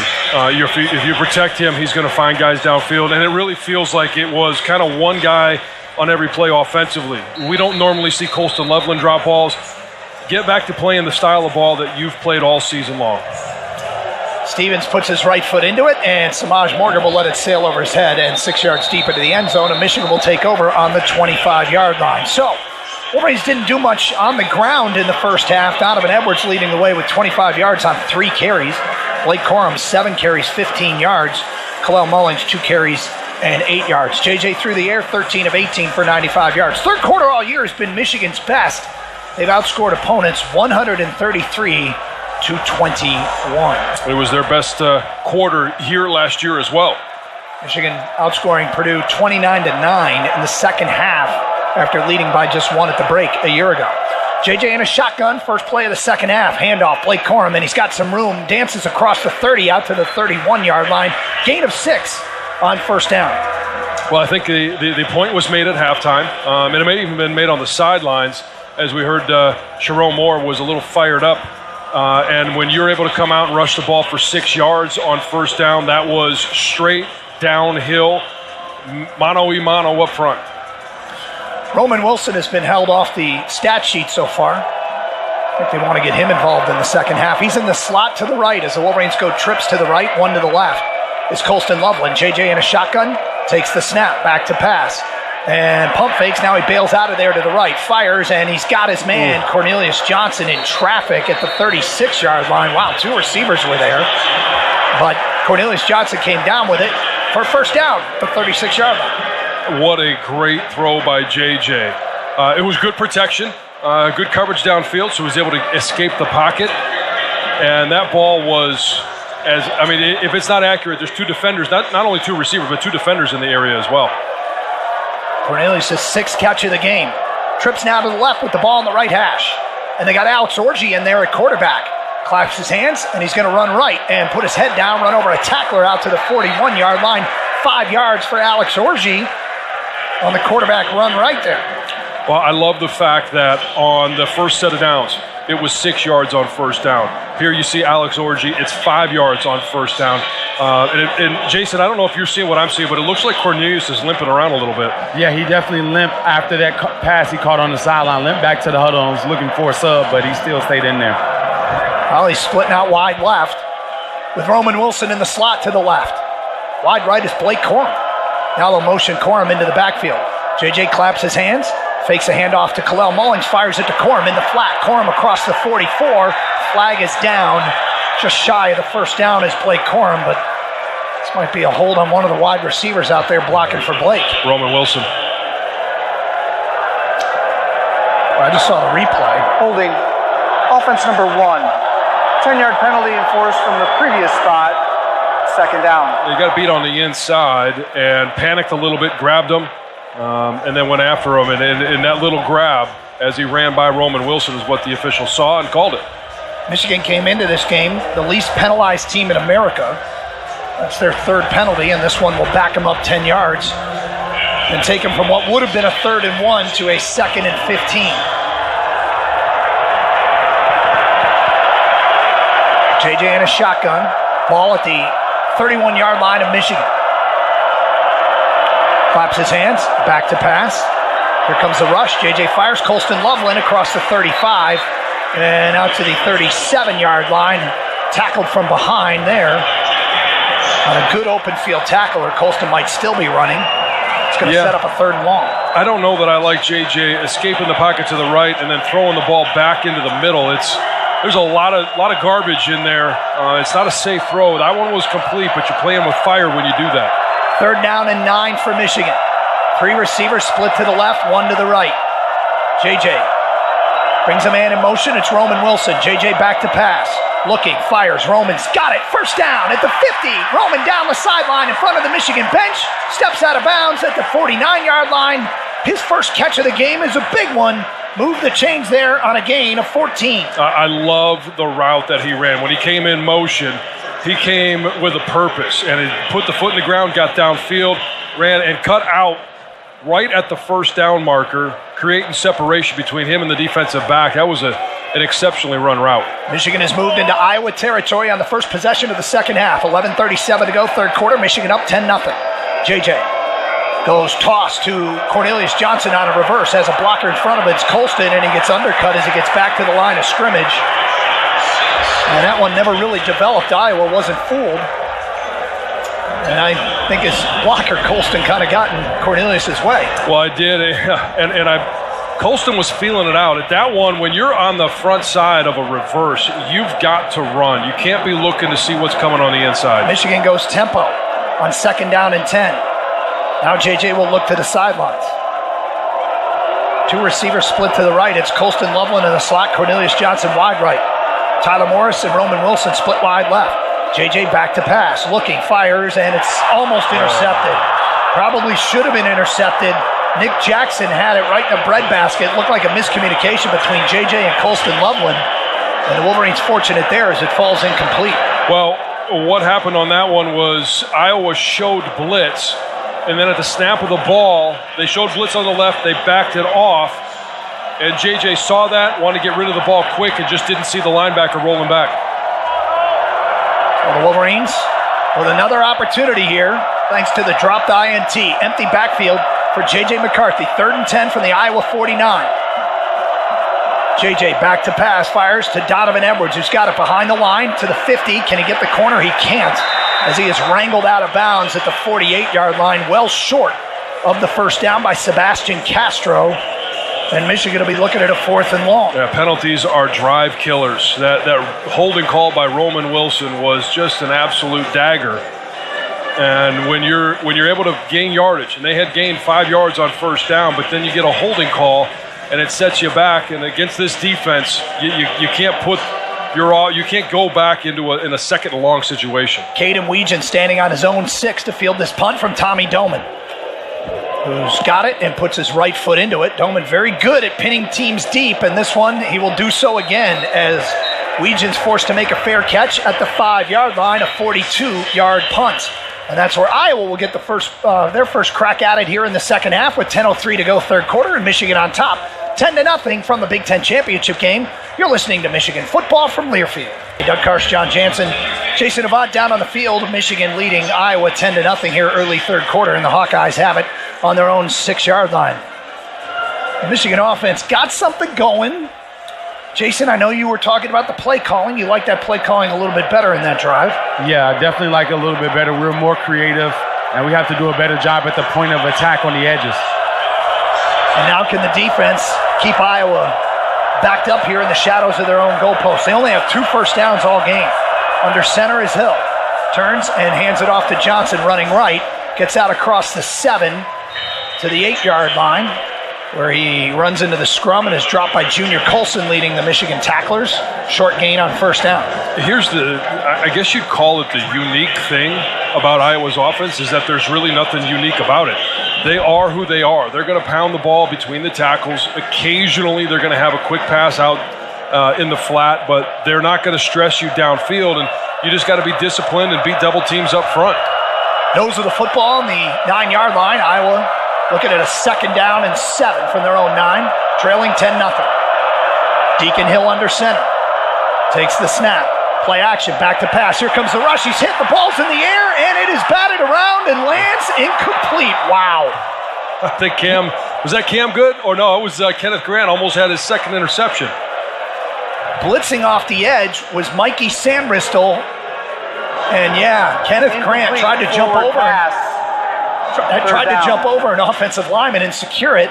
That ball pops straight up in the air, but there's Samristel disrupting things again.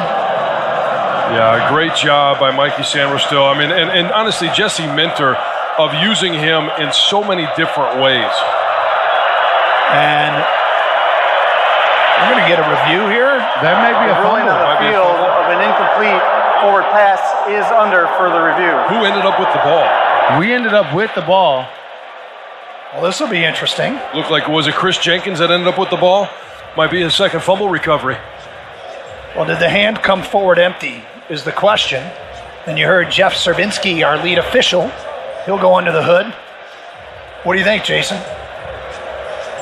Hard to overturn the situation. The ball did end up forward, so I don't know how they could overturn it. Ooh, now that I've seen the replay, I think the hand came forward empty.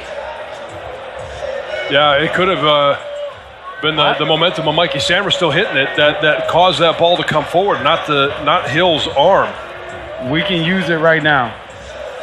That would it would be nice. Huge review here. We'll take a break. Come back. Michigan leading 10-0, 9:14 to go, 3rd quarter. You're listening to Michigan football from Learfield. Michigan fans, there's your big play as during the commercial break they announced that indeed it was a fumble. Michigan recovered, and in the ensuing melee, Iowa got a personal foul on their bench as their coaches were arguing it. A flag was thrown. It's on an assistant coach who had to be restrained. And the ball now marked at the Iowa 6-yard line after Mikey Samristel dislodged the ball out of Deacon Hill's hands. And we're still trying to figure out who gets credited with the recovery. They're calling. They're crediting Josh Wallace with the recovery at the Iowa 12, and then obviously with the assistant coach getting after it on the sideline, and that personal foul, they'll mark it off half the distance to the goal line. So Michigan will get the ball 1st and goal at the 6-yard line. And the Wolverines have 1 touchdown drive today. It was 7 yards. Hoping to capitalize on this field position, 6 yards away from the Iowa end zone, leading 10-0. Our coverage is brought to you by the University of Michigan Health. There's a difference between an answer and a Michigan answer. To learn more about Michigan's best hospital, visit michigananswers.com. Jason, go ahead. Mikey Samristel. Oh, unbelievable position switch. Playmaker. Shotgun for JJ from the 6-yard line. Takes the snap, inside handoff. Blake Corum bounces it back the other direction. Blake fighting for the end zone. Touchdown Wolverines. Blake Corum ties the school record with his 55th career rushing touchdown, and Michigan extends the lead to 16-0. That was all effort by Blake Corum. He was stopped at the line of scrimmage, cut back to his left, and was able to fight all the way from the 6-yard line down inside the end zone. JT is on for the extra point.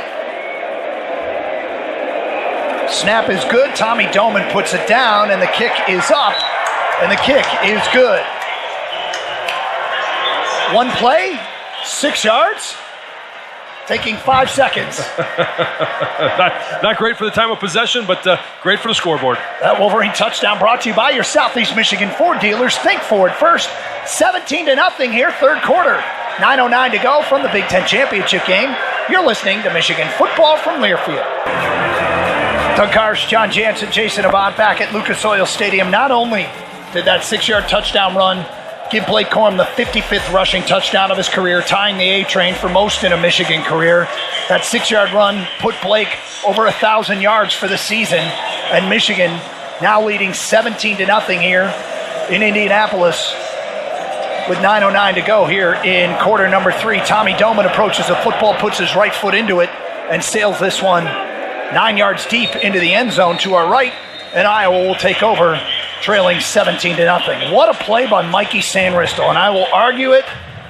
I can't say it's all time because I don't remember Michigan football before 1975, but that is the greatest late career position switch late in the career. You had guys like Steve Hutchinson start as a defensive lineman, but yeah, started as defensive lineman and then 4-time All Big Ten Hall of Famer. Yeah, that's a pretty good one. But you're talking about a late career move, and going from D-line to O-line is one thing. Going from wide receiver to a defensive back, and he's played nickel, he's played safety, he's played corner, he's played all over the place. From the 25-yard line, Iowa goes. Handoff running right is Johnson. Check that, LaShawn Williams out to the 26, maybe the 27-yard line, where he is gang tackled by the Michigan defense, which is making a huge difference. Defense and special teams doing it for Michigan.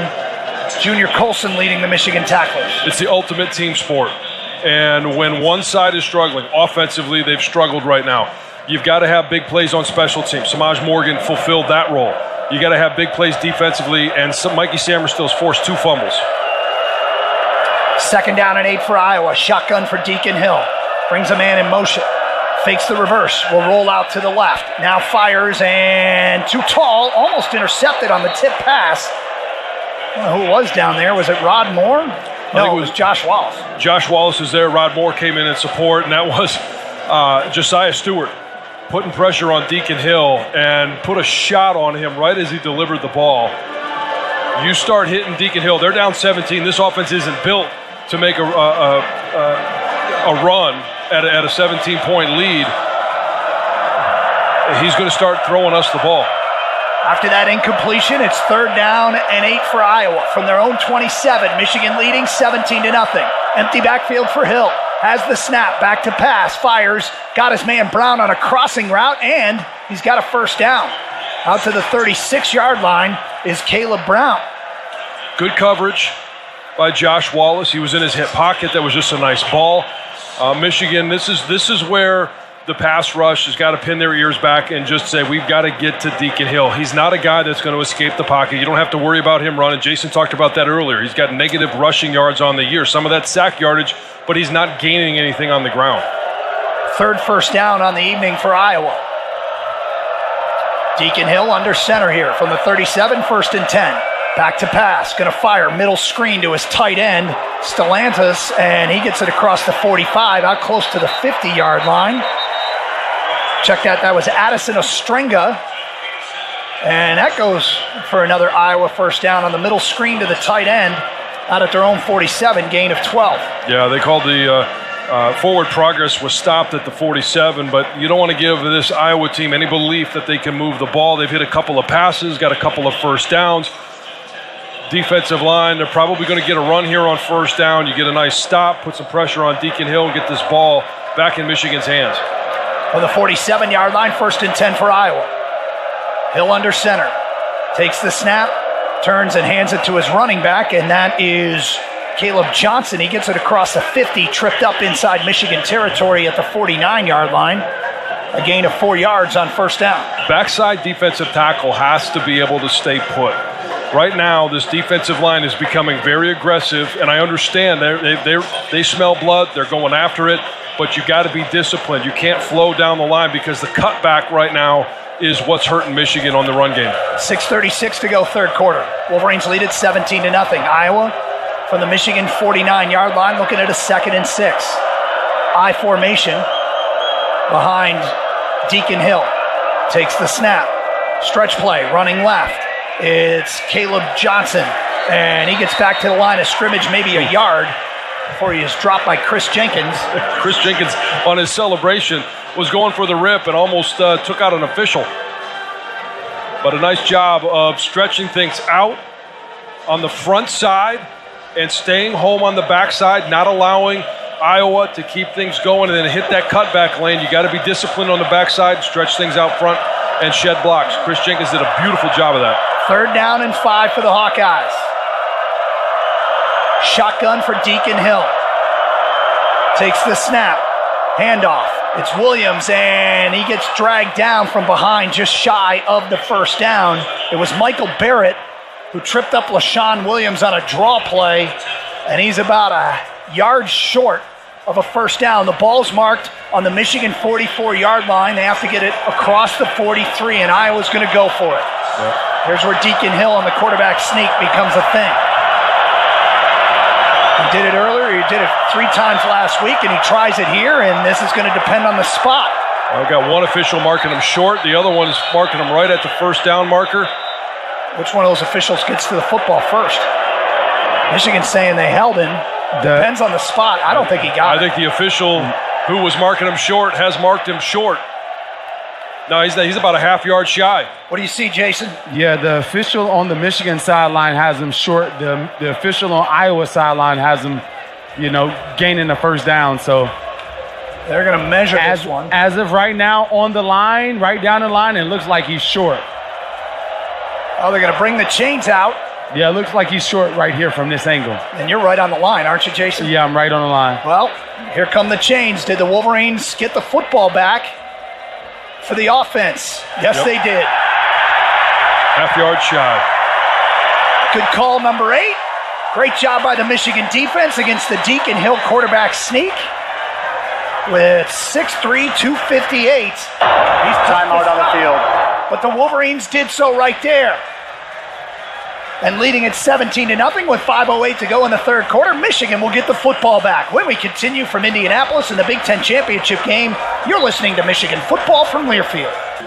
Well, Doug, I know we were talking during the break, catching up on some highlights here, but I don't know if you heard on the update that Florida State is up 10-3, and if they win, chaos ensues. It'll be interesting to see what the selection committee will do, but with what's going on right now here in Indianapolis, Michigan gets a nice stop. Hopefully the offense now can regain or take hold of some of that momentum the defense had of being able to stop that quarterback sneak by Deacon Hill. I'd really like to see them here come out and take a shot downfield.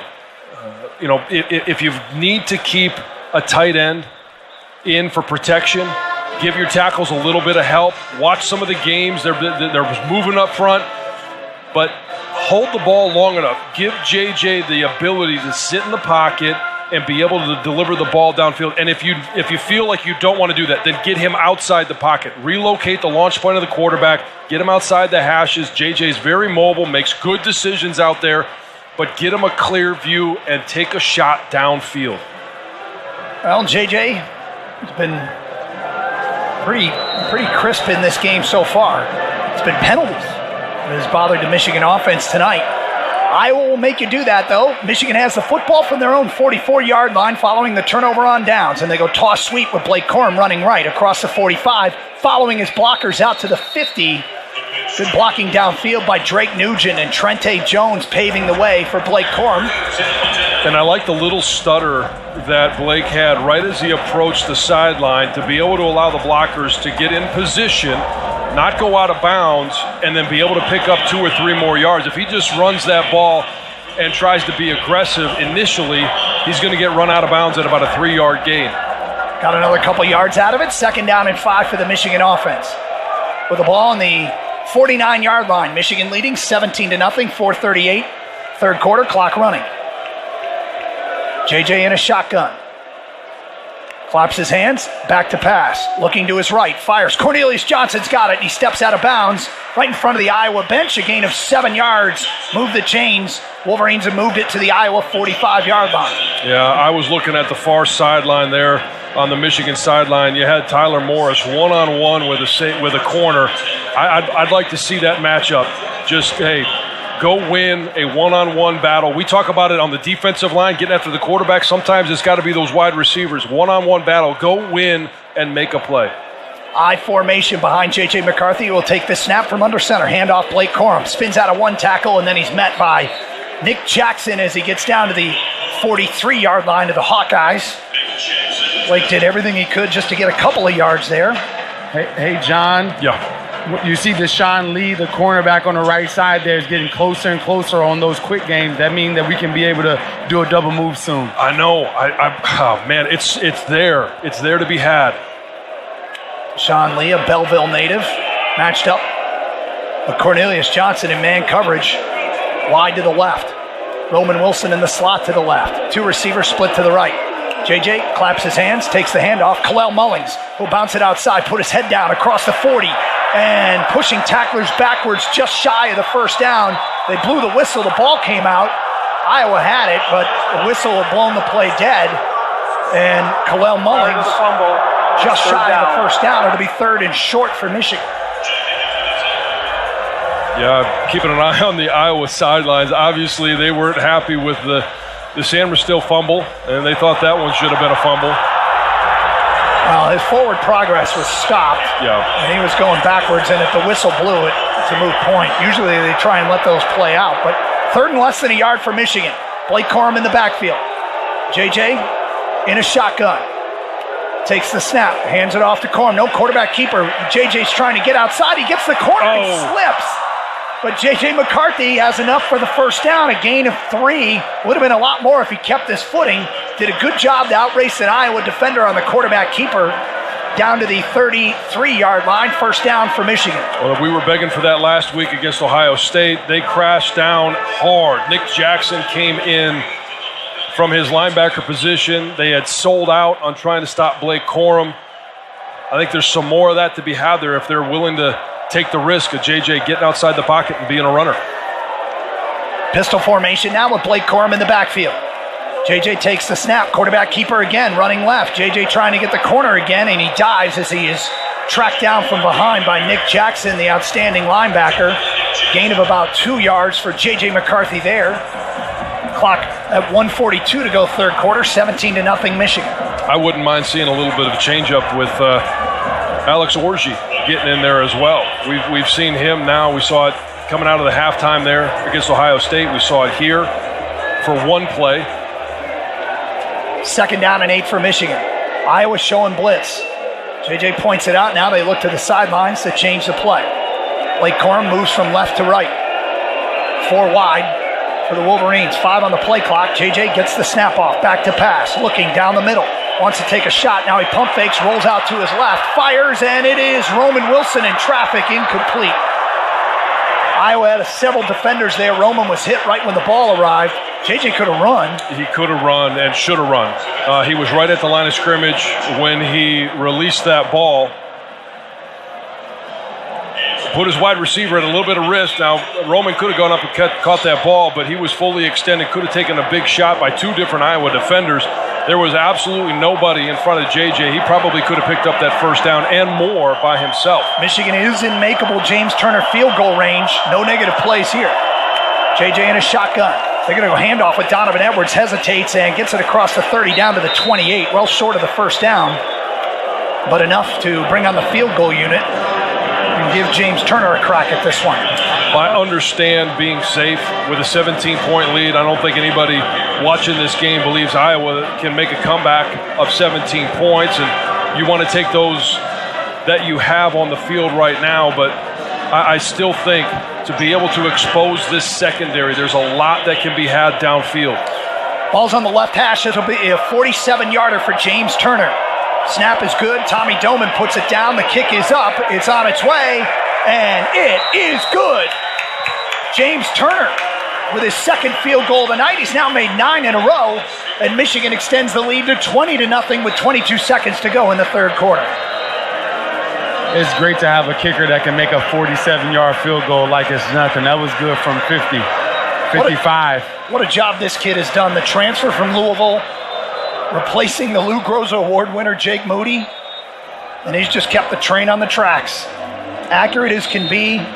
Doesn't quite have the distance that Jake had, but reliable.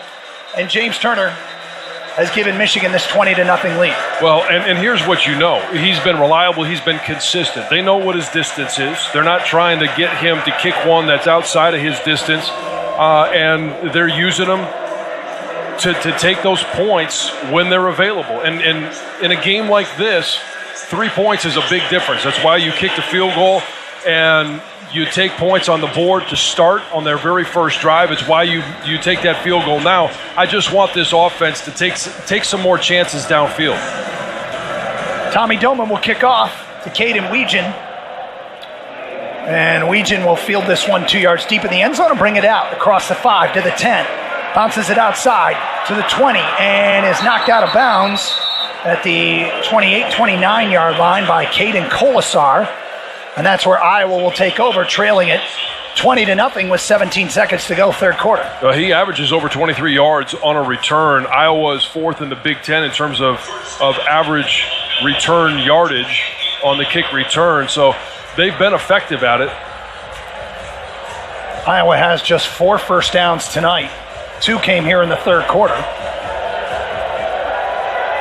They're in a world of hurt, down 20-0 in the Big Ten championship game. Empty backfield for Deacon Hill. Michigan showing 5 defensive linemen once again. Hill takes the snap, quick pass, batted down by Jalen Harrell. Wolverines all over it, and they're going to say incomplete. Maybe learn their lesson from the last one they batted down. Mikey Samerstall that led to the fumble recovery. Yeah, that was close to being a lateral, but a nice job by Jalen Harrell as he came upfield, batting the ball down. 2nd and 10 for Iowa from their own 28-yard line. 13 seconds to go, third quarter. Deacon Hill will take the snap from under center. LaShawn Williams, the running back, deep.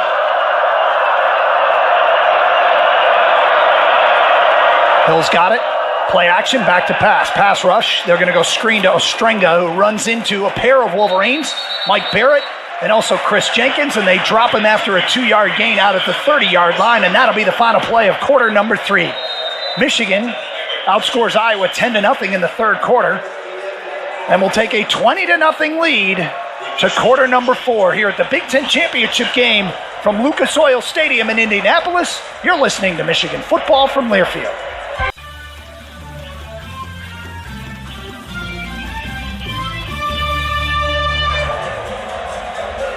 Today's broadcast of the Big Ten Championship game brought to you by your Southeast Michigan Ford dealers. Think Ford first. 20-0, Michigan on top. Fourth quarter about to get underway.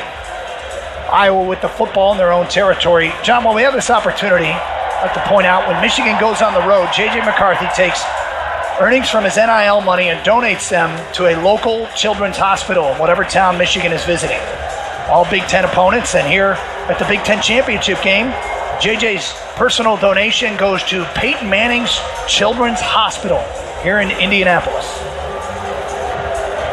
Yeah, I mean, you want to talk about a guy that, and we've talked about Blake Corum before. JJ is following suit, and that's when you have guys that are leaders on the team. When they step up and do things like that, it trickles down to everybody else. And when guys come along, that's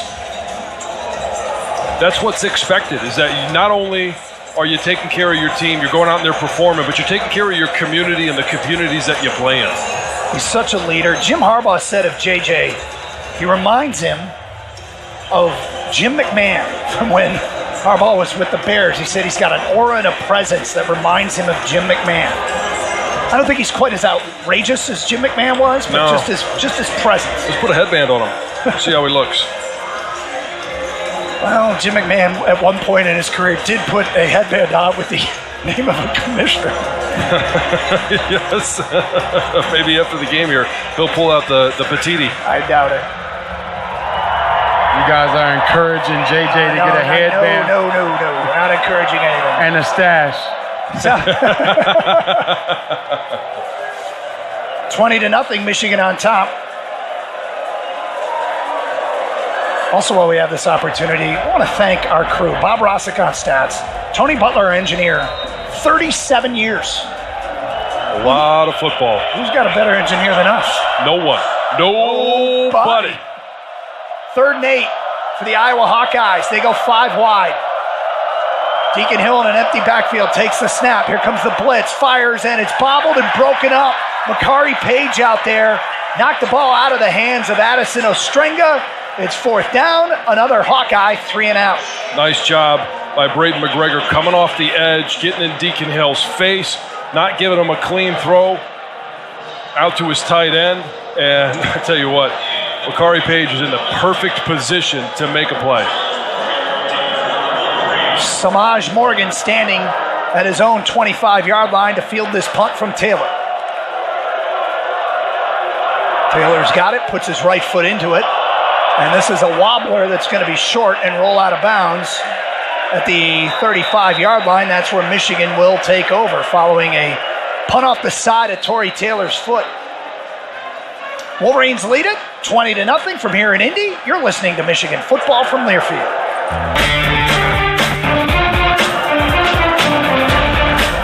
Our statistician Bob Rossick just handed me a card. Iowa's had the football 9 times today. Their 9 possessions have resulted in 7 punts and 2 lost fumbles. That's why they've got an All-American punter. Michigan's 2 touchdown drives, all of 13 yards, thanks to the special teams and the defense. And the Wolverines lead it 20-0 here, early 4th quarter in Indianapolis. And now is when you'd like to see the offensive line start to wear down that Iowa defensive front. Earlier this week, Carson Barnard said it's so much fun at the end of the game to say blank you to a defense and just go run the rock down their throat. Oh, there's no better feeling. But JJ's going to pass here on 1st down, bailing out to the right, under pressure. He's going to fire, and he's got his man, Cornelius Johnson, having a big game out at the 40, and he is dropped right there for a gain of 5 yards on 1st down. Well, and I know it's not going to make a big difference right now, or it's not going to feel like it is, but when you catch the ball that close to the sidelines and you turn back inside, you continue to let that clock beat down, and we know that this Iowa offense is challenged. They haven't scored yet today. You just went through their possessions. Clock seconds matter. 2nd down and 5 for the Michigan offense. JJ in a shotgun, ball on the right hash.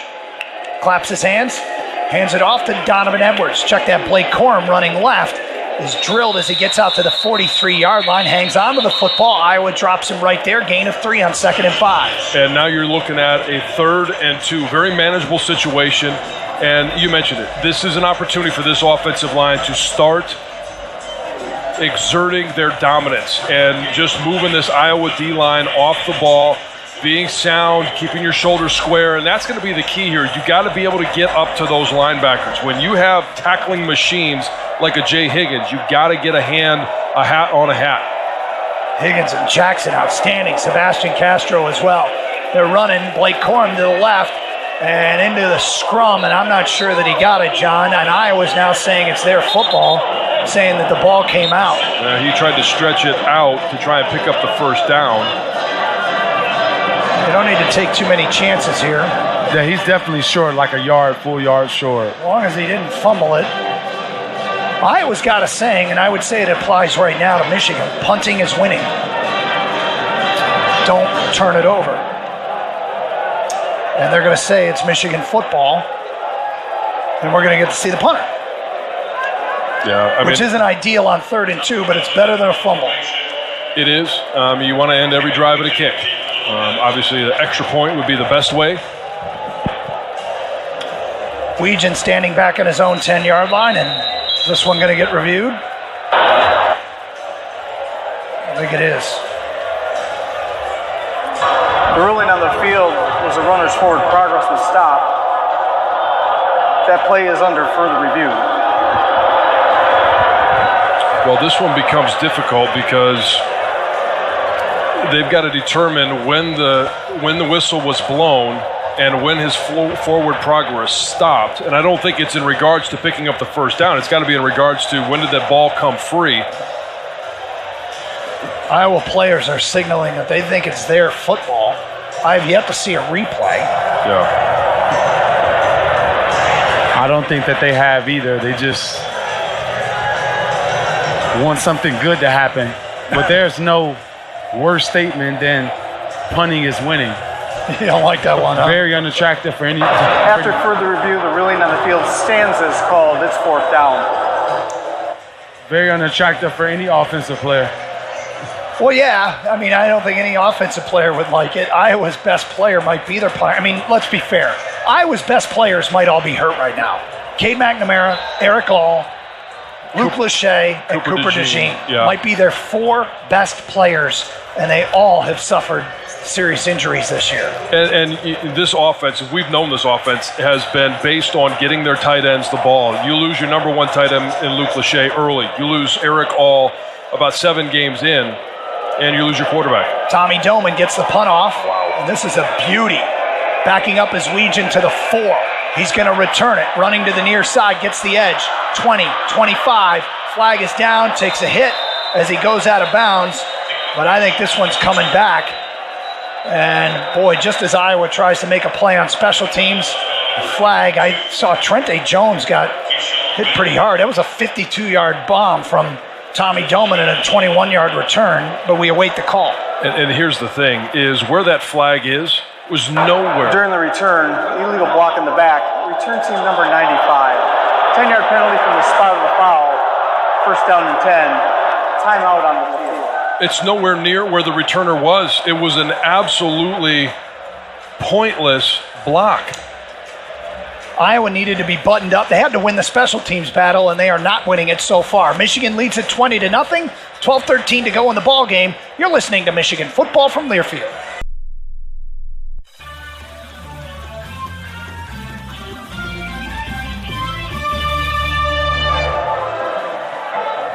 Doug Karsch, John Jansen, Jason Avant back at Lucas Oil Stadium, the Big Ten Championship game. Michigan leading 20-0.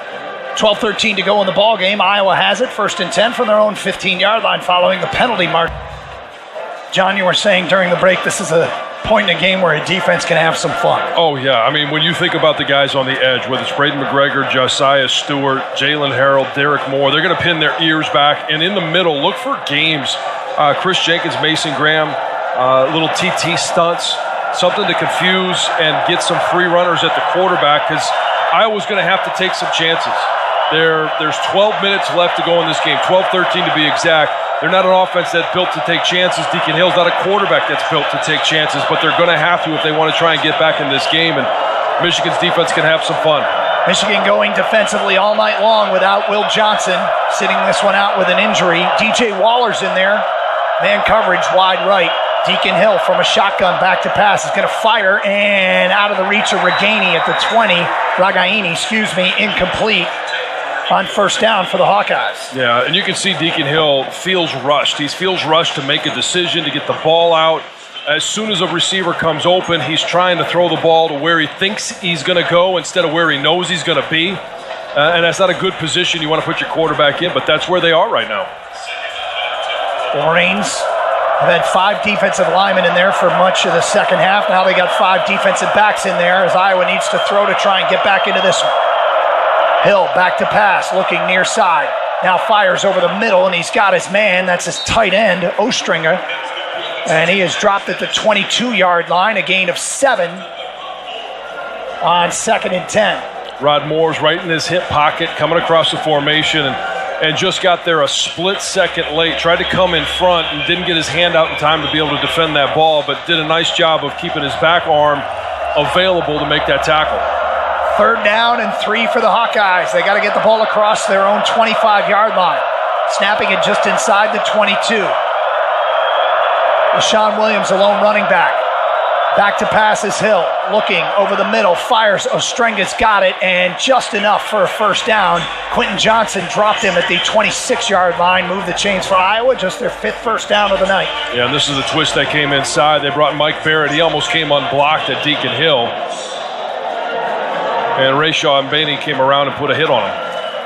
1st and 10 Hawkeyes from the 26-yard line. Deacon Hill in a shotgun. Has the snap back to pass. Here comes the rush, and it's batted out of his hand. The ball's on the ground, and it's picked up by Kenneth Grant. And the Wolverines have forced another turnover. The 3rd fumble of the game, recovered by Michigan. The only question is, will this be ruled incomplete? I think the hand was coming forward empty. I think it was too. Braden McGregor did a nice job of beating the left tackle around the edge, a little slap and swim move around the edge, and then swiped at the quarterback's arm. We'll get a chance to see it again here on the replay. Braden McGregor does a nice job of getting the edge, and I don't think there's any question that ball was coming. His hand was coming free without the ball. And the Wolverines will take over inside the Iowa red zone for the third time in this ball game, leading it 20-0. And it feels like Michigan poised to deliver a knockout punch. JJ in a shotgun with Blake Corum off his left hip. They got trips split wide right. From the 15-yard line of the Hawkeyes, JJ back to pass, looking. And here comes the Hawkeye rush, and JJ's going to be taken down. Whistle blows, ball comes out. That was a bit excessive on the sack of JJ McCarthy. The fans didn't like it. A little bit of a body slam. JJ pops up, he's okay. But a loss of 7 there on first down. Yeah, I mean, you got to find a way to protect your quarterback. He had a lot of time. He's got there's a clock in your head that has to go off, and you got to get rid of that ball, especially you're looking into the end zone. You can throw it out of the back of the end zone. He's got plenty of arm to do it from there. 2nd down and 17 for Michigan. JJ in a shotgun, 10:15 to go.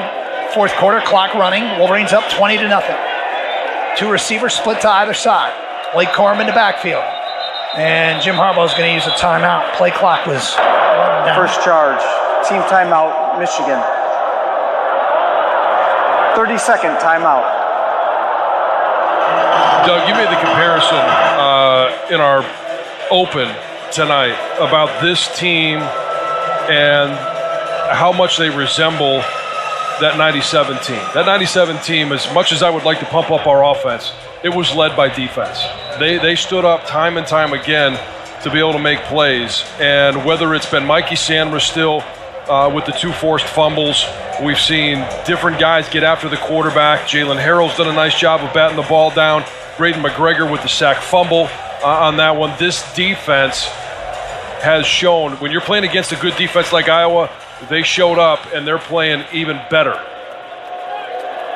Wolverines with the football from their own, or check that, from the Iowa 23-yard line. They got to get it across the 5 for a first down. They'll go inside, hand off to Blake Corum, running right, hesitates, hops over a defender inside the 20 down to the 18-yard line. Gain of about 5 yards for Blake, who has tied Anthony Thomas's rushing touchdown record tonight and has gone over 1,000 yards for the season. Give him 5 more yards right there. It'll be 3rd and 13. Yeah, and it's nice to see him attack the edge, but right now it feels like they can't protect JJ, so they're reverting to what they did in large part in Happy Valley and just running the ball. 3rd and 13 for the Wolverines. Blake Corum in the backfield off the left hip of JJ McCarthy. 3 receivers split wide left. JJ claps his hands, back to pass. JJ looking, fires over the middle. Colston Loveland can't hang on. Oh boy, that was AJ Barnum, my bad. Either one of those guys.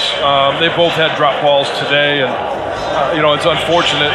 We saw one at the end of the first half where it hit Colston Loveland right between the 1 and the 8, and this one was a very catchable ball. I know there was some contact as soon as AJ Barner attempted to catch the ball, but it is one that could have been caught. James Turner on for a 36-yard field goal from the right hash to extend Michigan's lead. Wagner's snap is good. Tommy Doman puts it down. The kick is up, and that kick is also good. James Turner, 3rd field goal of the night, and Michigan leads this one 23-0 with 9:14 to go. That field goal will be of some significance to some people. Yes, it will. The line, obviously. Iowa will get the football back when we continue from the Big Ten Championship game, and the Wolverines on top 23-0. You're listening to Michigan football from Learfield. This game officially goes in the books as a sellout, 67,842 watching this one. Michigan leads at 23-0 with 9:14 to go. We asked a question before the game, what did you think of the Iowa defense? Do we find out more about them tonight because of the Big Ten, the quality of the Big Ten West offenses? John, Jason, what do you make of the Iowa defense now? It's pretty stout. I had my questions. I had my doubts. But it is a stout defense. Legion will bring this one out across the 15 and out to the 25-yard line where he is tackled by Christian Boivin. Jason, what do you make of the Iowa defense? The one thing you know about Iowa and the Kirk Ferentz coach team is that they like contact. And I think that's what you're seeing about their defense is that they like contact, and I believe that they're being more physical than our offense. And it's something that we're not used to seeing, but these guys like putting tattoos on people. They still do Oklahoma drill at Iowa, it looks like. Yeah, and here's the thing, too, is they're a very disciplined defense. They don't make a lot of mistakes. They don't beat themselves. And Doug, they have something that you used to, maybe 5 or 6 years ago. They got contact courage. Contact courage. You hated that term. Back to pass is Hill. Fires over the middle. He's got his man at the 33-yard line. He backs up, and Junior Colson brings him down right away. It's Caleb Brown, a gain of 6 yards. So that's a tough tackle in the middle of the field right there when you've got a receiver that's got the ball and is able to make a move. That's a great job by Junior Colson to be able to wrangle him. 8:49 to go in the ball game. Michigan up 23-0. Back to pass is Hill. Here comes the rush. Gets rid of it. Oh, boy, he's got his man Ostrenga. Gets away from Keon Sabb. Out close to the 50. Sabb catches up to him and drops him right there. The initial broken tackle. A lot of green grass in front of him. 19 yards for Ostrenga. Yeah, Keon Sabb just overplayed it to the outside and then slipped. Iowa's moved the ball to the 50-yard line. 1st and 10. 8:21 to go. Back to pass is Hill. Looking, fires, and incomplete. Tried to find Ostrenga again in the left flat. Hill was hit as he throws, and that was Jalen Harrell in there. Jalen Harrell, Mason Graham, both getting the wins up front. And Deacon Hill's not able to set his feet and throws it off balance. Stops the clock with 8:15 to go.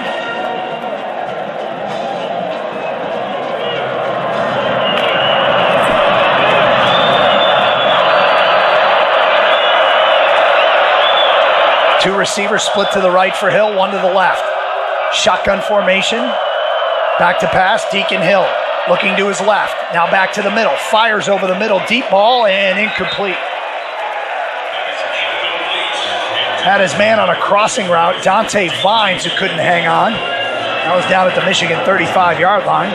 Going to be 3rd and 10. Deacon Hill did a nice job of showing some presence in the pocket, a little pressure coming up the middle. All he does is a little slide to the left, and he's got good arm strength. He's able to whip that ball. He's not square. Doesn't able to get his feet set, but he threw that ball 20 yards on a rope. 3rd down and 10 for the Hawkeyes. Saw Rod Moore limp off. Not sure he's okay. Back to pass is Hill. Here comes a blitzer just as he gets rid of it, and it's complete at the Michigan 44-yard line to Ragaini, but Josh Wallace is right there to drop him. They'll spot it at the 45, a gain of 5 on 3rd and 10, and Iowa will leave the offense on the field, obviously down 23-0. Yeah, not much option. They need to go for it. They need to convert if they got any hope at all of getting back in this game. Ball's at the 45. They got to get it across the 40 on 4th and 5. 3 receivers will split out to the left, 2 to the right. Here come the Michigan fans. On 4th and 5, we get a whistle and a timeout taken by Jim Harbaugh. Second charge, team timeout, Michigan. 7:27 to go in the ballgame. Michigan on top, 23-0. We'll have the 4th down play after this timeout. You're listening to Michigan football from Learfield. Doug Harsh, John Jansen, Jason Avant back at Lucas Oil Stadium in Indianapolis. 23-0, Michigan on top. Iowa looking at a 4th down and 5 out of the timeout. Rod Moore is back on the field. And at one point we saw a Brandon Hillman sighting. The freshman safety was out there. Yep. And they want to make sure they get lined up on this 4th down correctly. They were having a hard time getting lined up on the trips that was to the Michigan sideline. Wolverine defense pitching a shutout here. They forced punts, 1 turnover on downs, and 3 fumbles. You mentioned that that field goal mattering to some with the 22.5 was the line. Obviously, the over-under for this Iowa offense in the first half was a half a point. They hit the under. And so far here in the second half, it was a half a point as well, and they're still on the under. Crazy thing in Vegas, it was more likely that the Michigan defense was going to score than an Iowa offensive player. Yeah. 4th down and 5 for the Hawkeyes. Deacon Hill in a shotgun. 2 receivers split to the left. 2 tight ends to the right. Deacon Hill back to pass, looking left, fires, and Caleb Brown can't hang on, incomplete, and the Michigan defense gets the turnover on downs for the second time tonight. With 7:24 to go in the ballgame, Michigan takes over. Is that Jaden McBurrows on the pass defense, breaking that one up? Nice to see him out there getting some time here in the Big Ten championship game. Did he get a hand in there? Oh, yeah, he batted it down. The ball was behind the receiver, but he was the one that was able to bat it away. Awesome. Boy, he's really come on for them lately. Yeah, we've seen him make some big tackles. Shotgun for J.J. McCarthy. Blake Corum in the backfield off his right hip. 2 receivers split wide right. J.J. claps his hands. J.J.'s going to roll to the right and fire. He's got Cornelius Johnson inside Iowa territory, and he's wrestled out of bounds at the Iowa 46-yard line by Deshaun Lee. A gain of 9 on first down. Well, it's never too late. They were able to get J.J. outside the pocket a little bit. Would have nice to have been seeing that a little bit earlier in the game plan. How many catches is that for Cornelius? He's having a huge night. I believe that was 8. Wow. That's 9 on 9 targets. They're efficient. CJ is split wide left here. Out there is Colston Loveland as well on 2nd and 1. JJ takes the snap, handoff Blake Corum. First down, Blake Corum down to the 41-yard line of the Iowa Hawkeyes. A gain of 5, move the chains for the Wolverines. Good blocking up front. Blake picking and choosing his hole and gets 5 yards out of it. Yeah, it's nice when you're working that way ahead of the sticks at 2nd and 1. As Michigan's going to huddle up to try and take maximum time off the clock. They probably won't break it, shouldn't break it until about 13 on the play clock. Am I seeing Gio El-Hadi in there? Yeah, I'm seeing Jeff Percy as well. They got some backup offensive linemen in there. Blake Corum in the backfield, shotgun for JJ, 1st and 10 from the Iowa 41. They go toss sweep to Blake, puts the brakes on, escapes one tackler, dives back to the line of scrimmage where Iowa's swarming defense brings him down. And we get a whistle and a timeout for an injured player. And that's kind of the story of this Iowa defense. That run for Blake probably pops for 6 or 7 yards at least against almost every other defense in the Big Ten, but they are so technically sound on open field tackles, pursuit to the football. They've made it very hard on Blake to be able to gain some of those yards on the cutbacks or some of the spins that we've become familiar with him doing.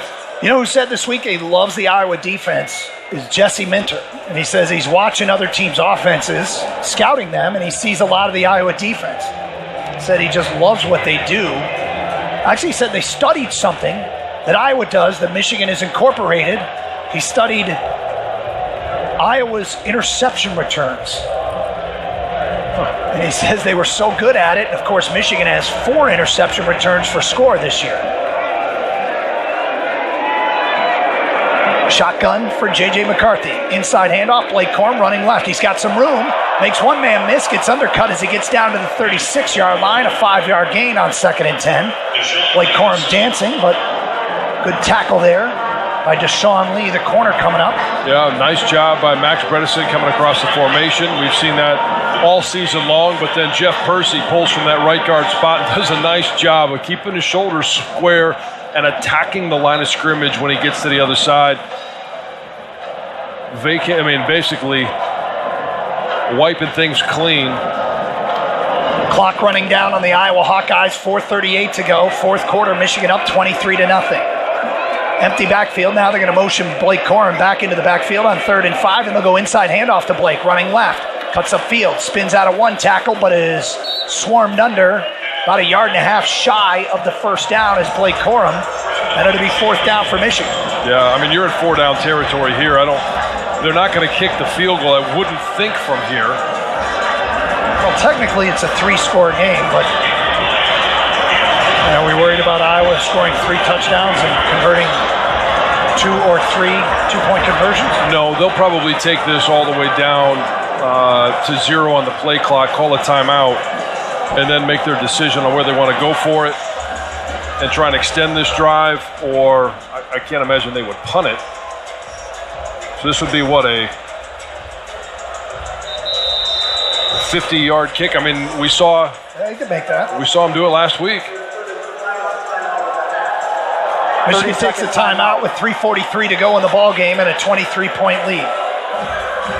Well, John, assuming this holds, I think it's a pretty safe assumption. Is Michigan the number 1 seed in the college football playoff? Well, I don't think there's any doubt. They were the number 2 seed coming in. A win, and I mean, it's not been a work of art offensively, but defensively it has been. Special teams-wise, it has been. So if they're 1, that puts Washington at 2. And now with what's going down south between Louisville and Florida State, which is Florida State is leading 10-6. They have the ball right now with 3:21 left to go in the fourth. We're hearing 13-6 now. Oh. Let's preview the upcoming schedule brought to you by Meyer. So I mean, it really depends, and it depends on what the playoff committee wants to do. Are they going to put Michigan out? I think the preference would be Michigan would go out to the Rose Bowl. I know that would be my preference, probably yours as well. They're bringing on Turner to try a 51-yard field goal here. Trying to add to this Michigan lead. Snap is good, hold is good. The kick is up from James Turner, and it is good from 51 yards. James Turner's 4th of the ball game, and Michigan leads it 26-0. Well, John, the question then will be, who will the opponent be? Will it be Alabama? Will it be Georgia? Will it be Texas? Will it be Florida State? That is the million-dollar question right now. And, I mean, if things hold down south, which now they are, it is confirmed. It's 13-6. They're up by a touchdown. You've got Texas, who's the Big 12 champ, who just dismantled Oklahoma State earlier and beat Alabama in week 2. Alabama's the SEC champ. I think they've knocked out Georgia. I don't think Georgia gets in. And now you've got to decide, do you keep out an undefeated Power 5 champ in Florida State in the ACC? Do you keep out the SEC altogether and put in Texas? That's going to be the big question. So I think it'll probably be Texas that gets in, and then who else? We may have a man down outside the playoff committee meeting. Weegan bobbles it in the end zone. The kickoff from Tommy Doman, and will take a knee, and the ball will move out to the 25-yard line. That is a preview of the upcoming schedule brought to you by Meyer, presenting sponsor of the 2023 Michigan football season and proud supporter of hundreds of local sports teams across the Midwest. Doug, who do you think gets in? You got Michigan and Washington. We know they're in. I think Florida State as an undefeated. I think it's Florida State and Texas. Florida State. No. It just sounds like Jason disagrees. I agree. I think whether it's Alabama or Georgia, they're one of the top 4 teams. But how do you put one of them in over Texas? And it would have to be Alabama with the head-to-head win over Georgia. 25-yard line, Deacon Hill back to pass, goes screen, and he's got it to his running back. That is Caleb Johnson, who bounces it outside, gets run out of bounds by Junior Colson and Quentin Johnson at the 24-yard line with 3:30 to go in the ball game. Clock running, Michigan up 26-0. So, Jason, you give it to Alabama, 4th seed? Yeah, it has to be an SEC school. Like they've have a gridlock on college football for the last 20 years. Doesn't mean anything. All that matters is this year. Yeah. I hear what you're saying. I just don't think it would be fair. They play in the toughest conference. 2nd down and 2 for the Hawkeyes. Hill back to pass, fires far side. He's got his man, Ragaini, across the 40 out to the 45-yard line. And he is brought down by Jaden McBurrows. Move the chains for the Hawkeyes, a gain of 12 yards. 2:51 to go, clock running. Ball's on the 45-yard line. 2 receivers split wide to the right. Iowa going tempo here, trying to get on the board. Hill in a shotgun, back to pass. Fires over the middle. He's got his tight end, Ostrenga, who's swallowed up by Ernest Hausman inside Michigan territory at the 48-yard line. He drops him there. 2:28 to go, short of the first down. Well, with Keon Sabb and Quentin Johnson playing those safety positions, they're not allowing anybody to get deeper than they are. And we're going to get a whistle and a false start on Iowa. It looked like the right tackle, Nick DeJong again. This is an almost impossible position for... Prior to the ball being snapped, false start. Offense number 56. 5-yard penalty, second down. For this Iowa offensive line, I feel for them. I've been in that position before. And when Michigan's defense has their ears pinned back, you're going tempo, you're lining up, you're tired, and you're trying to time out the snap to make sure you give yourself an advantage. It becomes very difficult because this is not a time where an offense is going to go and play with the cadence at all. It's basically set hut, and the defense knows it. Back the football up to the Iowa 48-yard line, second down and 8. And we get movement up front again, but the play goes on. Deacon Hill fires over the middle. It's tipped by Junior Colson and incomplete. Well, it looked like Mason Graham might have jumped a little bit early, but there's no flag. I think Iowa snapped it thinking Graham was in the neutral zone, but no flag. As you mentioned, it'll be 3rd and 8 for Iowa with 1:54 to go.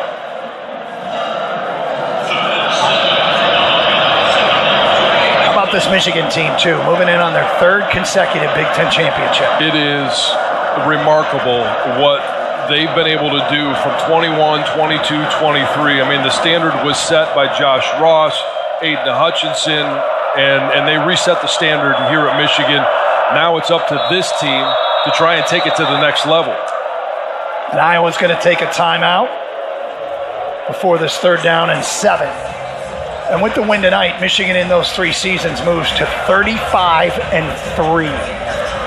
It's been a remarkable run. And Doug, it's been a remarkable run for both you and I. Since we've taken over, we've had to do one loss, and that was obviously the playoff game last year to TCU. It's been a hell of a lot of fun to talk about these players, these kids, watch them continue to develop and grow. And we've got so much depth, so much experience, so much talent on both sides of the ball. I know offensively they've struggled today, but JJ is a much better player this year at this point than he was last year.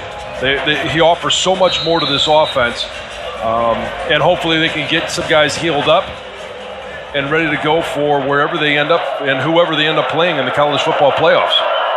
5 wide for Iowa on this 3rd down and 8 following the timeout. 1:54 to go, 26-0, Michigan on top. Deacon Hill back to pass. Here comes the rush. Lets it go. Incomplete. Trying to find Caleb Brown on a crossing pattern at the Michigan 40. Josh Wallace in phase there. That'll be 4th and 8 for Iowa. Correction, 4th and 7. This is Iowa's 10th Big Ten game of the year. And unless they score here, they will finish with 11 touchdowns in conference play. Yeah, it's been a rough go for this offense. Here we go. Iowa's last gasp on 4th and 7. Back to pass is Hill. And we get a whistle, and it looks like Iowa jumped again. See TJ Guy in there for the Michigan defense. DJ Waller again, the freshman. False start. Offense number 78. 5-yard penalty, still 4th down. That was Mason Richmond, the left tackle. Now it's 4th and 12. Yeah, not only is it tough in the best of circumstances, but you know that this team is probably feeling some defeat at this point as well. To go this far in the game, have no points, nothing to show for it. 4th and 12 for the Hawkeyes. Back to pass is Hill.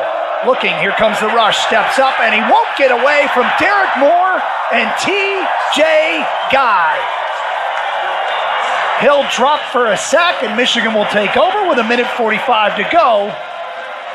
And a 26-0 lead here in Indy. Well, you love to see a guy, TJ Guy, get in there and get an opportunity. The Big Ten championship game, we haven't seen him a lot this year. And Jim Harbaugh is emptying the bench, trying to get all of these guys on the field during a championship game. It's a great experience for them. It's a great moment for them, their families, their friends, everybody that's watching at home. The backup line is in there. Fred Moore is in there. Alex Orji at quarterback. Claps his hands. Orji will run right. 40, 35, puts his head down, gets dropped right there by Jay Higgins. Wow, is Jay Higgins ever good? All Big Ten first team came into action tonight with 141 tackles. And it feels like he has almost that many tonight. Yeah, he's been a very impressive player. When you talk about guys on this defense, he's a tackling machine, and it's hard, even in the best of circumstances for this offensive line, when they've been able to get double teams, get hands on Jay Higgins, he's still making plays. Victory formation as JJ will take the snap. Back in the ball game, 1:05 to go. Takes the snap, takes the knee, clock running, 1 minute to go. And here come the Michigan fans. Jason, it's got to be quite a scene down there. Michigan faithful is getting hyped. They're realizing their dreams are coming true. Big Ten champs. And off to the college football playoff. One more snap for JJ. Keep your eye on Roman Wilson in the safety position. Remember what he did last week? Yeah, he likes this flip. JJ takes the snap, takes the knee, throws the ball over the head, and Roman catches it, and he won't do the flip. But Michigan will get the win, and Jim Harbaugh is being chased by his team with a bucket of Gatorade. And they half got Coach, who will now run to the center of the field and shake hands with Kirk Ferentz. And Michigan gets the win here in the Big Ten championship game, 26-0. Let's go down below to Jason Avant. I'm here with defensive MVP, Mikey Samerstill. Mike, your third time being in this building, Big Ten champion again. How does it feel? It was great, man. The adversity that this team went through this year, man, it's such a blessing, the work God is doing for this team, what he's done, what he's continuing to do, it's a blessing, man. I love this team. I love this program. We love our coaches. It's great, man. It feels really good. You are turning into one of the most prolific turnover specialists, playmakers in Michigan's history. Like, how are you doing this? I'm just a part of this defense. You know, I trust that the guys around me are doing their part. They trust that I'm doing my part. And, you know, there's not one man on this defense that stands out more than, the next man. It's a defense that works together. It's a defense that plays together. And it's a defense that, it allows guys to make plays when plays need to be made. All right, you guys are more than likely headed to the college football playoff, and you guys accomplished one of your goals. What does it mean to go to the college football playoff? Man, it just means that it's time to compete. It's time, everything that you work for, it's time to put it all on the line. It's win or go home at this point. Congratulations. Go and celebrate with your teammates. Thank you. I will disagree with Mikey Samerstill, and I will say that, yes, some players do stand out on the defense, and he is one of them. 2 forced fumbles tonight. Led this team this season with 5 interceptions, and the Michigan Wolverines are Big Ten champions for the 3rd consecutive year as the Wolverines go 13-0 and finish it off with a 26-0 win over the Hawkeyes here in Indianapolis. There'll be a trophy presentation down below as Michigan will get some hardware, then go celebrate, and then turn the page on the regular season, and it's off to the college football playoff. Lots to do here on the postgame show. So I have scores from around the country today, comments from inside the Michigan locker room. We'll hear from the head coach, Jim Harbaugh, all coming up. Stick with us. 26-0, the final in the Big Ten title game. You're listening to Michigan football from Learfield. Now, here's your host, Brian Bush. For the 3rd consecutive year, Michigan, Big Ten champions. Wolverines are headed to the college football playoff. Rob Joyce with you in the network studios. Coming up on the SeatGeek postgame show, we'll hope to get you the trophy presentation live from the field. We'll get locker room reaction regardless from Jason Avant with players. I'll run through the highlights. We'll get analysis from John Jansen and Jack Miller. But time to hear from the man who called the game a 26-0 victory here tonight over Iowa, Doug Karsch. Doug, 2021, not too many outside the program saw that coming. 2022 felt like validation. How do you view this 2023 Big Ten title? Resilience, focus, how would you put this in perspective? Well, I mean, it's pretty amazing considering everything that went down, and they just managed to put the blinders on and deal with whatever was thrown at them and overcome it. And, it's funny because the Big Ten Network this week was playing the Michigan-Iowa championship game from 2 years ago. And as I watched that, I couldn't believe how few players were still around. Like, they've almost completely turned over this roster. They haven't, but, guys like Mike Barrett and Blake Corum were out there making plays, but it's a different group. And they've been able to just keep playing at that standard. The 2021 team seemed to really change things, and it's such an unselfish group that is only concerned about team success. And once again, they're getting the conference championship trophy, and it's off to the college football playoff. And the record of 35-3 over the last 3 seasons is absolutely remarkable. And certainly Jim Harbaugh's got Michigan playing at a level that they hoped when he came to Ann Arbor, and there were some hiccups along the way, but where they've got him right now is pretty remarkable. Yeah, absolutely. You mentioned that 2021 game, very different game tonight. If you remember, 2 years ago they had those 2 big explosive plays in the first quarter and really got out to that quick lead and never looked back. Tonight, it kind of out-Iowa'd Iowa. The 2 touchdown drives, 5 yards and 6 yards. They got turnovers. They got big special teams plays. And a night where the offense just wasn't clicking, those other 2 phases of the game, so important. That's a perfect way to put it. Michigan special teams and defense. That's what got it done. And the offense sputtered a little bit, but, the other guys are good too. And what can you say about the Iowa Hawkeyes? Awfully impressive defensively, as advertised. And their offense, unfortunately for them, as advertised. It's when you lose arguably your 4 best players. And I talked to the Iowa people before the game, and I said, is it the 4 best players that are hurt? Cade McNamara, Eric All, Luke Lachey, and Cooper DeJean, and they said, yeah, it's definitely our 4 best playmakers. And, they didn't have a lot of depth to begin with. I have a ton of respect for Kirk Ferentz as a head coach.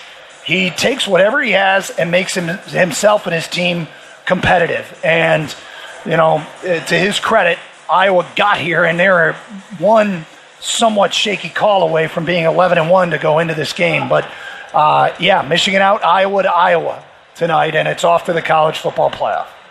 Give you a chance. We just heard from him last segment.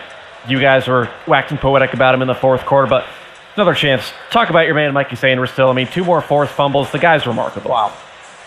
He really is.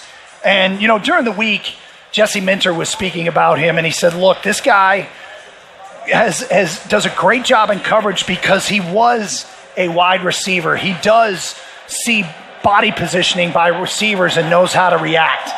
And because of that, he's very good in coverage. But what really surprised him was how physical he was. A guy switching from offense to defense sometimes struggles with the physicality, and that hasn't been the case with Mikey Sandristel. And so certainly that's been the part that has pleased the coaches the most. And he's an MVP caliber player. Led this team in interceptions, led this team in pass breakups, and forced 2 fumbles tonight. Just an outstanding player. And he led a defense. Well, you certainly hoped Iowa wouldn't score many, if any, points tonight, just given the reputation coming in. The numbers were what they were, but not just that they didn't score. Michigan came up with some splash plays, but even without the splash plays, Iowa never really threatened. The defense certainly held up its end of the bargain as a whole unit. Well, the one time they did threaten, it was a 3rd down pass to Patterson, and Mikey Sandristel got his helmet on the football, knocked it clean, and Chris Jenkins recovered it, and that was at the Michigan 30-yard line. I'm pretty sure that was the deepest penetration of the night by the Hawkeyes after that short punt that checked up and rolled backwards about 15 yards.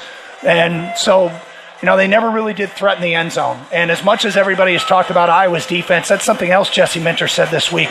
We want to have the best defense on the field for this game.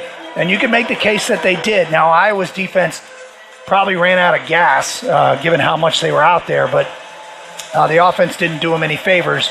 But at the end of the day, Wolverines get the job done, pitching the shutout 26-0 here in the Big Ten title game. We'll leave you with this, Doug. 4 goals per season. Well, they've beaten Michigan State in consecutive years. They've beaten Ohio State and now won the Big Ten 3 straight years. Now the one they haven't gotten yet. Get into the semifinals. You think they'll be the 1 seed, first of all, and then, certainly, do you think the last 2 years have been in the back of their minds going into New Year's Day? I do. I think both those things are true. I think Michigan will be the 1 seed, and I think that they have been there and tasted it. There was certainly that matchup with Georgia. They could have played that 2021 Georgia team 10 times, and I'm not sure how many times they would have won. Last year felt like a missed opportunity. This year, I mean, you're getting to the college football playoff. You don't play easy foes. We don't know if it's going to be Texas or Alabama or Florida State or even Georgia at this point, but we don't even know where they're going. But let's face it, they'll take whoever gets in front of them. Michigan fans haven't left yet. They're waiting for the trophy presentation. Jim Harbaugh is actually on the stage trying to encourage some players to come up there. And, of course, the Big Ten commissioner, Tony Petitti, will have to hand the trophy to the coach that he suspended about a month ago. And we will have that presentation live here on the air when it does take place. So looking down below, the Wolverines have gathered in the roped-off pit area. And Michigan players celebrating down below, waiting for the trophy presentation. Hardware, isn't it? And here we go. I want to first thank Amy Adams and Discover for everything that you've done supporting Big Ten football and being the title sponsor of the Big Ten championship game. Thank you, Amy. And to present tonight's championship trophy, Coach Harbaugh wanted it to go to Zach Zenner. So the commissioner of the Big Ten, Tony Petitti, the trophy to 65, Zach Zenner.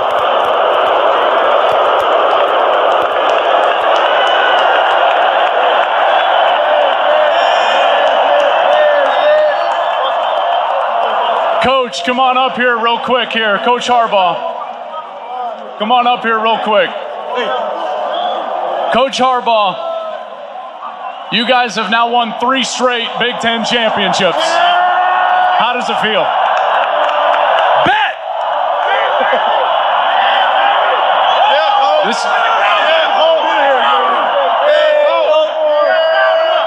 Coach Mentor.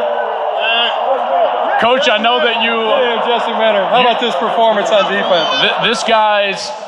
These guys, I know that you always want to talk about your players, your coaches, defensive coordinator Jesse Minter, Sharon Moore, offensive coordinator and acting head coach for the game. But Coach, you've done something tonight that's historic. You grew up in this conference, you played in this conference, now you're excelling as a coach in this conference. You just won your 3rd straight outright Big Ten championship. That's never been done before by any coach. How does that make you feel? It makes me feel super great, and there's no coach that could have it better than to have these coaches and these players and this staff. I got one question for you, Michigan Nation. Who's got it better than us? Congratulations, Coach. Yeah, absolutely. And now to present tonight's Grange Griffin MVP Award, the trophy's namesake and only 2-time Heisman winner, Archie Griffin.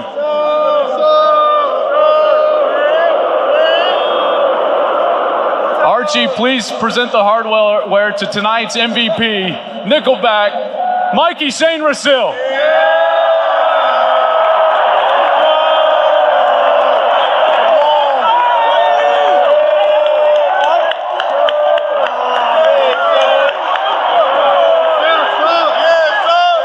Mikey, you guys were dominant defensively. You pitched the shutout tonight. You had your hand in 2 forced turnovers. Tell us about the dominant performance by you and your group. Man, this MVP trophy is not for me, man. This is for this whole team. The work we put in this offseason, the work we consistently put in every single day. Man, this is for all of us, man. But, tonight, Coach Minter talked about it yesterday, man. He said we got to go out there and be the best defense on the field tomorrow. We got to get the offense the ball and keep them on the field, get their offense, sleepy and really not be able to produce anything. And that's exactly what we did. Now, you guys have been here before. This is going to be your 3rd straight trip to the college football playoff. I know that you guys have talked about all year long what's ahead of you and the goals in front of you for this team. Tell us about those goals. Man, just one thing I'll say about the goals and just, the success of this team is God's been doing great work for this team, and I know that he's going to continue doing great work. So everything we do, man, we just give it back to God, and I know he got big plans for us ahead. Mikey, congratulations, man. Good luck the rest of the way. I want to thank you all for attending tonight's Big Ten championship game. A big thanks to Discover, the Iowa Hawkeyes for a great season, but most of all, your 2023 Big Ten champion, Michigan Wolverines. There you go. from down below the trophy presentation. Here comes the confetti. Michigan, the third consecutive Big Ten championship as they beat Iowa here at the Big Ten title game in Lucas Oil Stadium, 26-0.